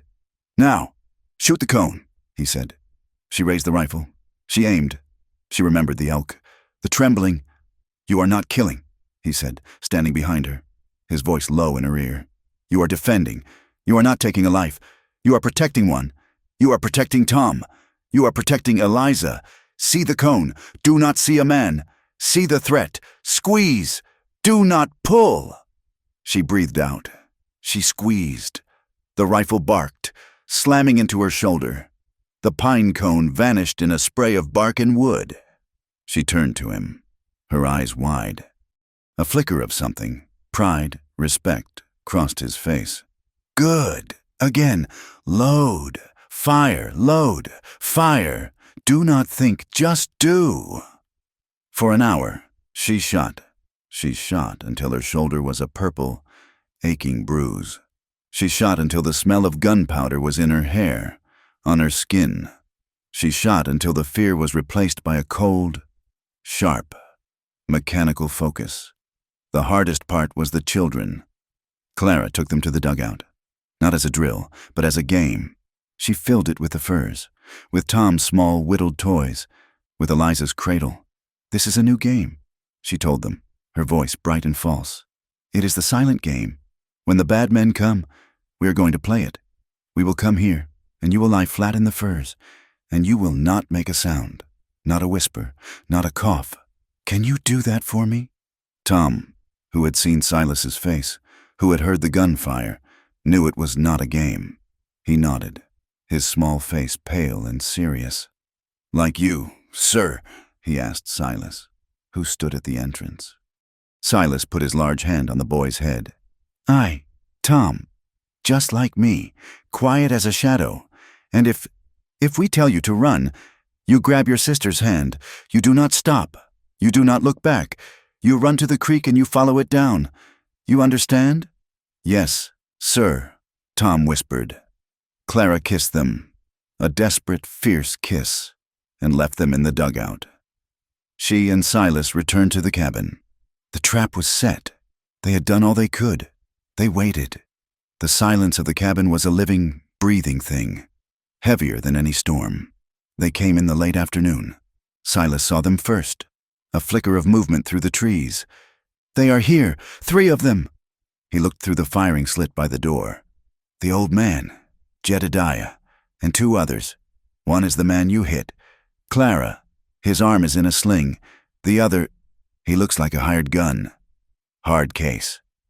Clara moved to her position, the small chink in the logs by the hearth. Her heart was a cold, hard hammer in her chest. She could see them. They rode into the clearing, their horses nervous, sensing the tension. Jedediah Dawson was a tall man, thin as a rail, dressed in a black town suit, his face pinched and cruel. He reined in his horse a safe distance from the cabin. "Silas Ward!" Jedediah's voice was thin, but it carried. "I know you are in there, and I know you have her." Silas said nothing. He watched. "I am a patient man. Ward," Jedediah called. "But I'm also a rich one. I have a warrant for the woman, Clara Dawson, for murder, and I have 2 men here who are happy to earn their pay. Send her out, and I will let you live." Silas remained silent. He raised his Winchester. "He is lying," Clara whispered, her rifle shaking.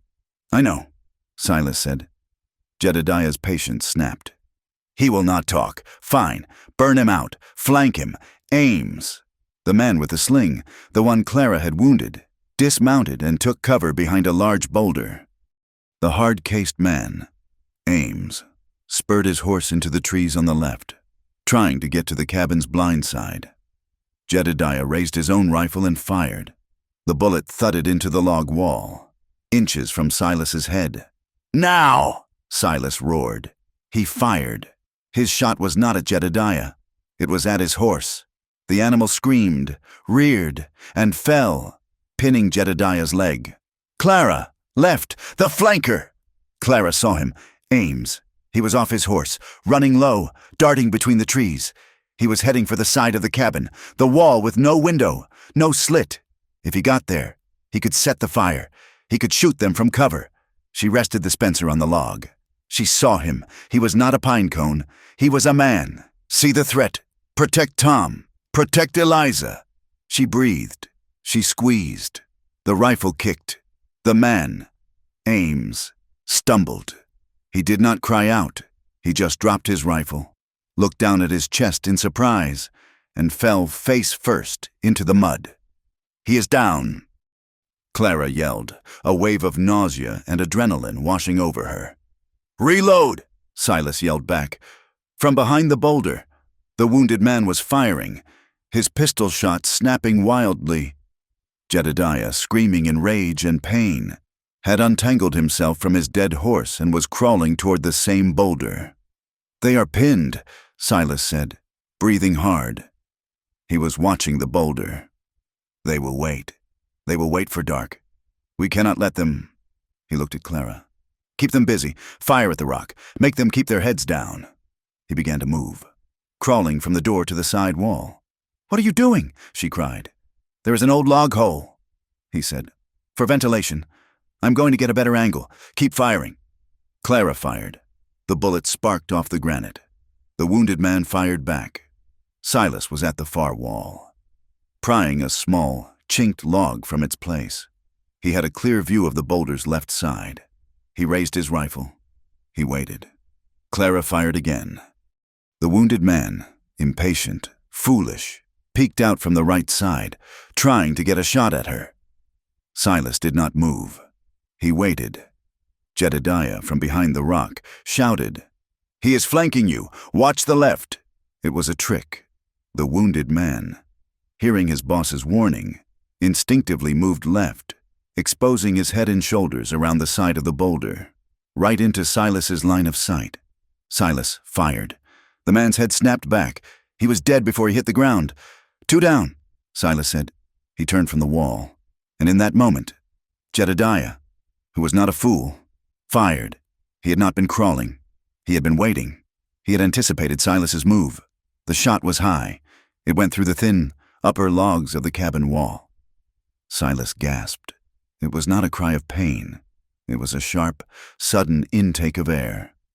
He stumbled, falling back from the wall. He looked down.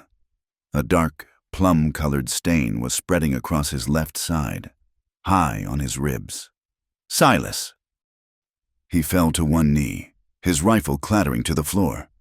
"I am hit!" he gasped, his face suddenly pale, slick with sweat. Clara ran to him.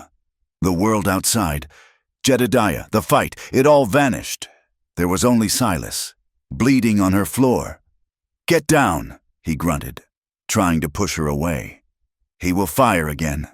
"He is running!" she cried, glancing through the slit. "He is on his horse, the flanker's horse. He is gone!" She fell to her knees beside Silas. He was leaning against the wall, his eyes clenched shut in pain. How bad? She whispered.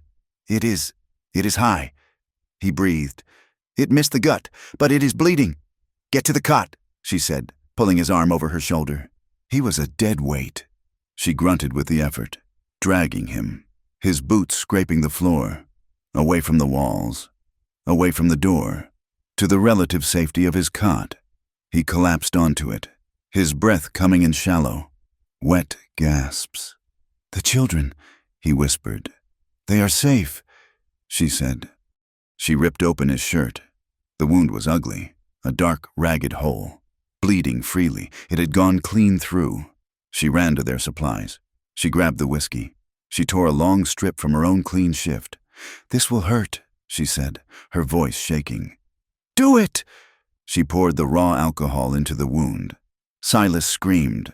It was a short, sharp sound, choked off in his throat. His whole body arched off the cot. She pressed the clean cloth to the wound, front and back, trying to staunch the bleeding. Her hands were covered in his blood. He was pale, his skin clammy. Silas, she said, her hands trembling so hard she could barely tie the bandage. Silas, look at me. His eyes fluttered open. They were cloudy with pain. Do not you dare, she whispered, her voice breaking. Do not you dare leave me. I will not let you. Tears streamed down her face, dripping onto his bloody chest. She had fought, she had killed, and she was going to lose him. Silas, she sobbed, clutching his hand. I love you. Do you hear me? I love you. He looked at her. The fog in his eyes seemed to clear for just a moment. His fingers, weak, tightened on hers. His lips moved. It was not a sound. It was just a breath. Love you. His eyes closed. His hand went limp. No! She screamed. No! She heard a sound. A horse. Outside. Jedediah. He had not fled. He had circled. He had seen her victory. And he was coming back. He is back! She cried, her voice rising in hysteria. She looked at Silas. He was unconscious. She was alone. She heard Jedediah's voice, full of triumph. It is over, girl. Your man is dead. I heard him. Now, you have two choices. You can burn, or you can come out and tell me where my son hid my gold. A thud against the wall. A new smell. Lantern oil. I am giving you to the count of 3, he roared. 1. Clara stared at Silas's pale face. I love you. A cold, clear sanity cut through her panic. She could not fight him. He was one man, but she was one woman, and her only defender was dying. But Silas was a soldier. She remembered the fortification. She remembered him lashing a heavy log, one of the spare roofing timbers, just inside the doorway, above the frame. It was tied with a single, thick rope, the end looped around a peg on the wall. If they breached the door, he had grunted. Cut the rope. A deadfall. A trap. 2, Jedediah yelled.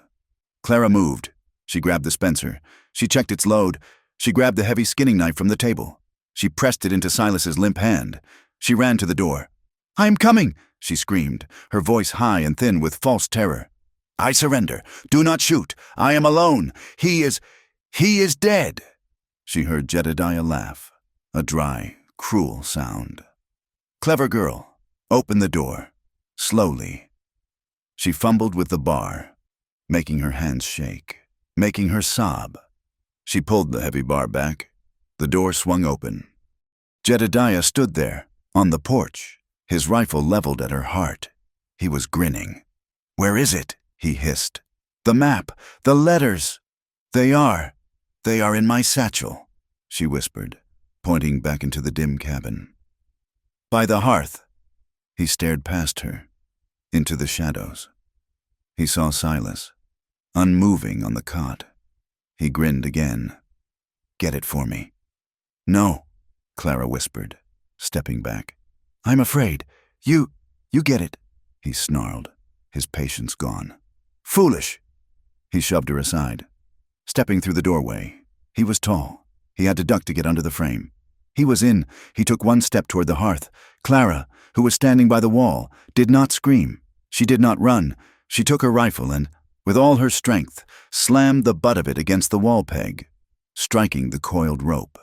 The heavy rawhide, stressed to its limit, snapped. Jedediah heard the sound.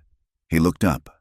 The log, a 600-pound timber of seasoned pine, fell. It did not hit him cleanly.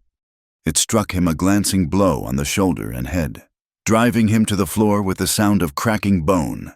He screamed, a high, thin wail, his rifle skittering away. He was not dead, but he was broken. He tried to rise, his left arm dangling at an impossible angle. He looked up, his eyes wide with disbelief. Clara did not move. She just watched him, her face a mask of cold fury. He saw something move in the shadows behind her. "Clara!" Silas gasped. Jedediah's eyes swiveled. Silas was not dead. He was sitting up on the cot, his face a sheet of white sweat, and in his hand he held the skinning knife. Jedediah scrambled, trying to reach his rifle. He never made it. Silas lunged. It was not a lunge. It was a fall. He fell from the cot, but he fell forward, driving all his remaining weight, all his rage, all his love, into the single, desperate thrust. The knife went deep into Jedediah's chest. The man's eyes went wide. He made a small, wet sound. And then he was still. The cabin was silent. There was only the sound of Silas, collapsed on top of the dead man, gasping for breath. Clara dropped her rifle. She ran to him, pulling him off the body, dragging him back. You fool!" She wept, holding his head in her lap. "You were supposed to stay still." He coughed, a raw, wet sound. "Heard you talking." He looked at her, his eyes surprisingly clear. "Good trap." And then, as if in a final, spiteful gesture, the lantern Jedediah had thrown onto the porch roof finally caught. The dry, spring-thawed shingles took the flame. Fire began to drip from the ceiling. "The cabin," Clara whispered. "Horrified? Let it burn." Silas gasped. "Get the children. Get me to the dugout." She ran. She grabbed the children, who were huddled, silent and terrified, in their shallow pit. She herded them, crying, out the door and into the dugout. She came back for Silas. The roof was now roaring. Smoke filled the cabin. She grabbed him under the arms, dragging him backward, his boots scraping over the threshold, past the body of Jedediah Dawson, and into the clean, cold, spring air.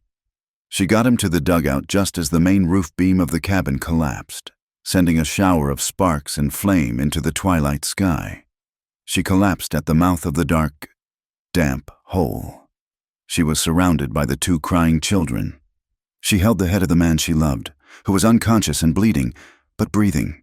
The cabin, their home, was a charred, burning ruin, but they were alive. She spent 3 days in that cold, earthen hole. She kept a small fire at the entrance, hidden by the rocks. She fed the children the last of the cured meat. She boiled water and cleaned Silas's wound again and again.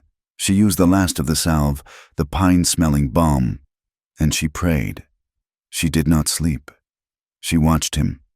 On the 4th morning, he woke. His eyes were clear. The fever had broken. He looked at her. Her face was smudged with soot, her hair matted, her eyes red-rimmed and exhausted. "Clara," he whispered. "I am here," she said, her voice thick. He looked past her, at the small, sleeping forms of Tom and Eliza. He looked at the cramped, damp walls of the dugout. "He is dead," Silas stated. "They are all dead," she replied. He was quiet for a long time. He turned his head and looked out the small opening, toward the black, smoking ruin of his home. The chimney stood, a lone, stone sentinel. "It is gone," he said, his voice full of a loss that went deeper than the logs and roof. "We are not," she said, fiercely. He looked at her. He saw the iron in her spine. He saw the woman who had fought and killed and saved him. He reached up, his hand still weak, and touched her soot-stained cheek. "I will rebuild," he whispered. It was a promise. Clara leaned into his touch, closing her eyes, a single, hot tear of pure relief tracing a path through the grime. "I know," she said. I am not going anywhere. The dugout was damp and cold, but it was life. For 3 weeks, Silas recovered. Clara was a fierce and tireless nurse. She hunted using the skills he had taught her, bringing back squirrels and rabbits. She foraged for the first edible spring greens, making a thin, bitter soup that tasted of life. She cleaned his wound, her hands steady now. The sight of his blood no longer a terror but a responsibility. He was a good patient in that he was silent, but a bad one in that he fought the weakness, his pride warring with his body's need to heal. The bullet had torn through the muscle of his side, grazing a rib. It was a clean wound, but deep, and the fever had nearly taken him. Tom and Eliza were quiet, their small faces pale. They played in the mouth of the dugout, never straying, their world reduced to this patch of muddy earth and the black, smoking ruin of the cabin across the clearing. The first task, when Silas could finally stand, his arm wrapped around Clara's shoulders, was the burying. The spring thaw had softened the ground. They buried Jedediah and his men in a single, deep grave in the trees, far from the cabin, marked only by a pile of stones. It was grim work. Clara did not weep. She shoveled the dark, wet earth alongside him. It was the closing of a door, the final, necessary act of ending her old life. Then they turned to the ruin. The stone chimney stood, scarred by smoke but intact, a monument to the home that had been. Everything else was ash. It was a good cabin, Silas said, his voice rough. He stood amid the wreckage, his face grim. It was a cell, Clara replied, kicking at a charred beam. You built it to hide. This time, we build a home.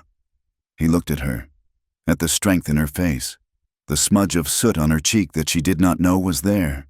He had come to this mountain to die, slowly, in the quiet. And this woman, in saving herself, had saved him. The new life began with the sound of his axe.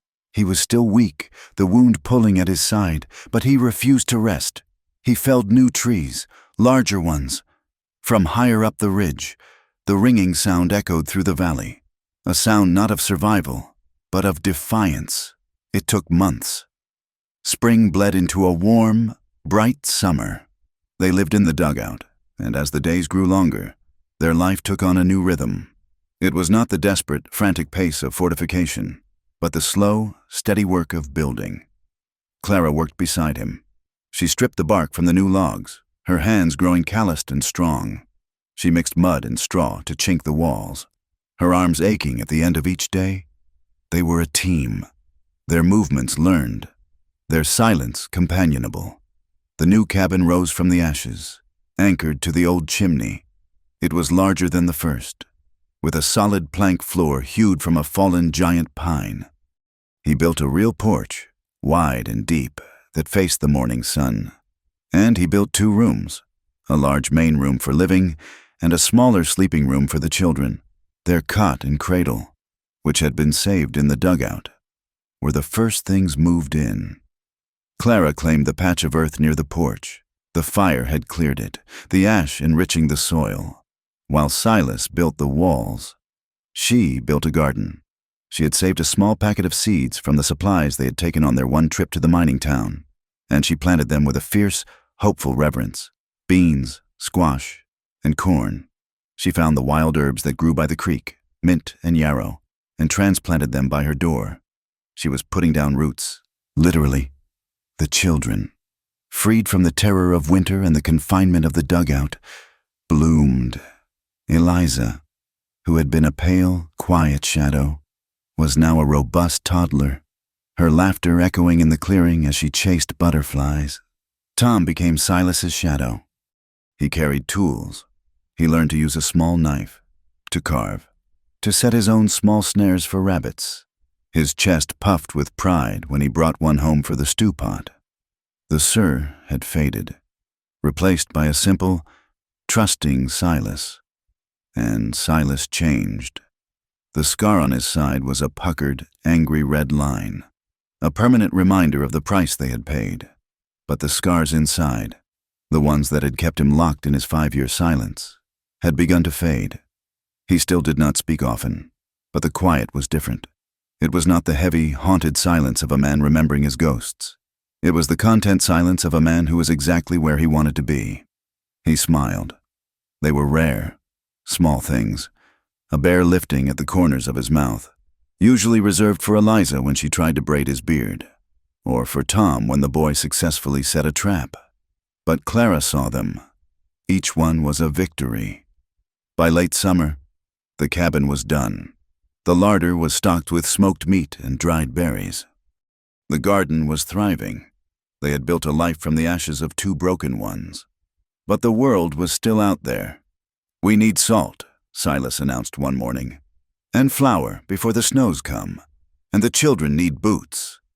Clara tensed. It was time. "The town?" "The town," he confirmed. "Granite Creek. It is 2 days' ride. We will all go." The journey was not a flight. It was an excursion. They loaded their furs and some of Silas's finer pelts onto the wagon they had built, a sturdy, rough thing. Silas and Tom rode the horses, while Clara and Eliza sat on the wagon seat. They looked like what they were, a family. Granite Creek was a shock. After months of hearing only the wind, the creek, and their own voices, the town was a deafening roar of shouting men, rattling wagons, and the tinny clang of a piano from a saloon. Clara's hands tightened on Eliza's. She had not been in a town, among strangers, since the day she fled. They pulled up to the mercantile. Silas lifted her down from the wagon. "You stay with me," he said, his voice low. They walked in. The store was dark, smelling of coffee beans, new denim and tobacco. It was full of miners and trappers. Every head turned. Clara felt the heat rise in her face. The whispers started instantly. She was a woman, and a woman who was clearly not a painted lady, but who was just as clearly not a town wife. She was with a mountain man, his beard long, a knife on his belt, his face scarred. "Is that?" A woman in a calico dress whispered to another. "Looks like the woman they were hunting for, the one from Dawson's camp. Heard she killed Jedediah. Ran off with a trapper." Clara felt the old, cold sickness, the shame and fear, rise in her throat. She wanted to turn, to run, to hide in the mountains where she was safe. She took a half step back. Silas did not look at the whisperers. He did not challenge them. He looked at her. He saw the panic in her eyes, the familiar hunted look returning. He reached down and took her hand. His hand was large, warm, and rough as granite. He did not just take her hand. He enveloped it. He laced his fingers through hers, a firm, possessive, and undeniable grip.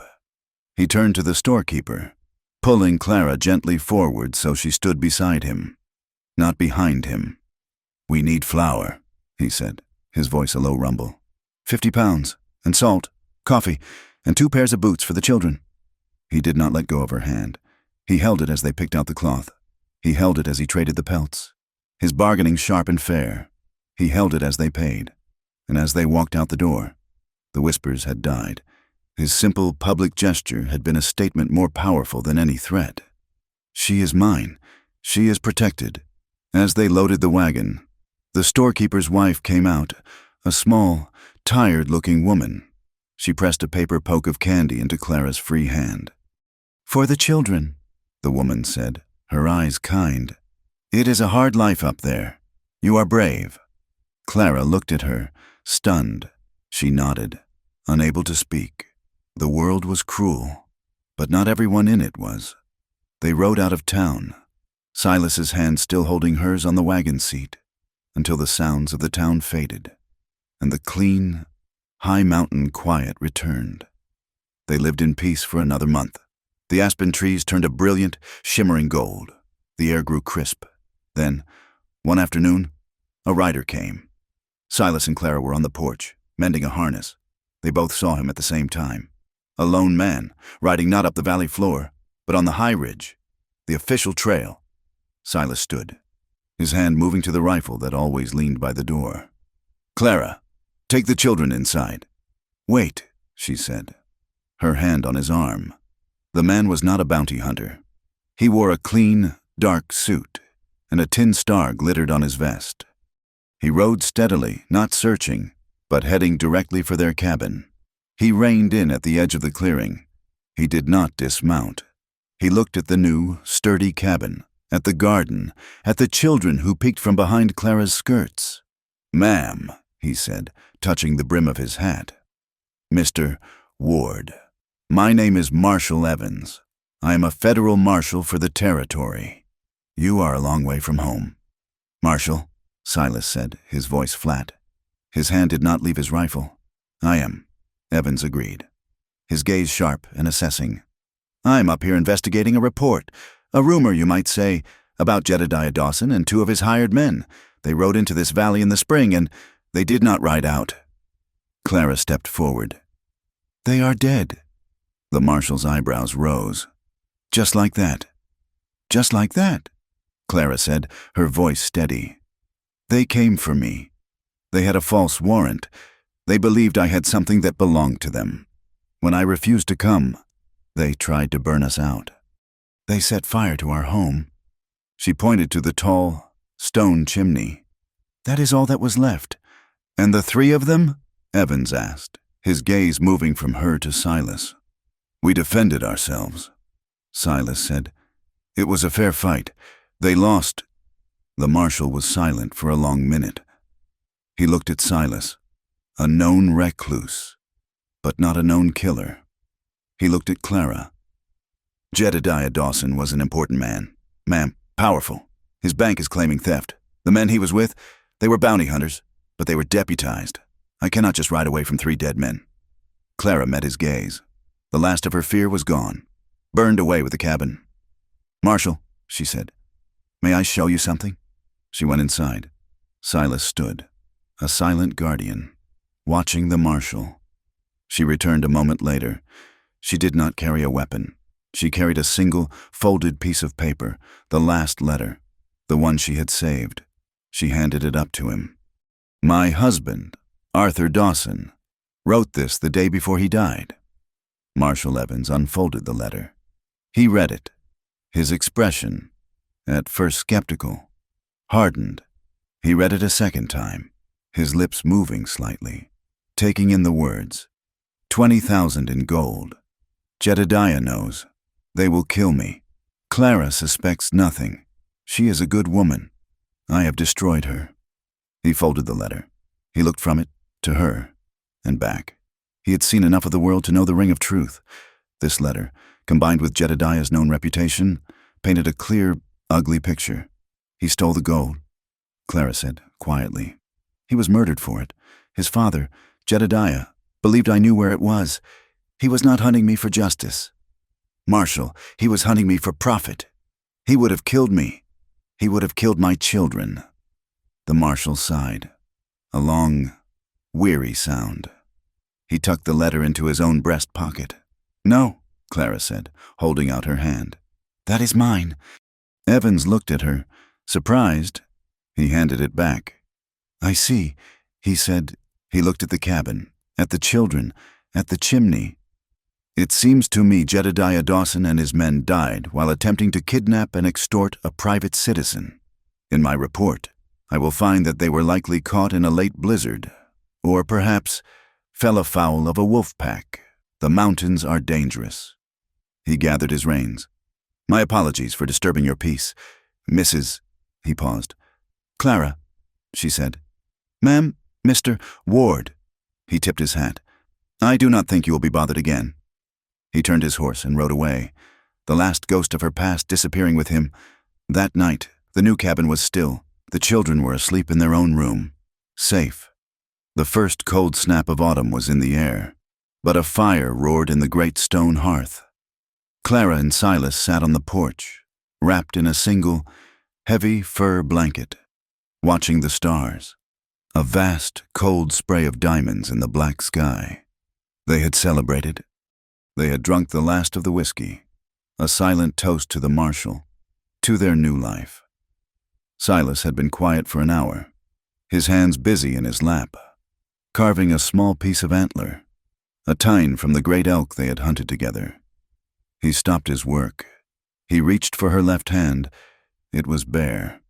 She had taken off Arthur's old, cold, golden ring weeks ago and dropped it into the bottom of her sewing basket. "Clara," he said, his voice rough. He held out what he had been carving. It was a ring. It was not fine or gold. It was made of bone, polished smooth as glass and etched with the delicate, tiny petals of a wildflower. He took her hand. He slid the carved ring onto her finger. It fit perfectly. "You are not my guest anymore," he said, his voice low, his gaze locked on hers. "You are not a refugee. You are not hiding." He paused, searching for the words he had never learned to use. He held her hand to his chest. "You are my home." Clara looked at the ring, at his strong, scarred hand holding hers. The tears that came were not of fear or of grief. They were of a peace so profound it ached. She lifted her other hand, touching his rough, bearded cheek.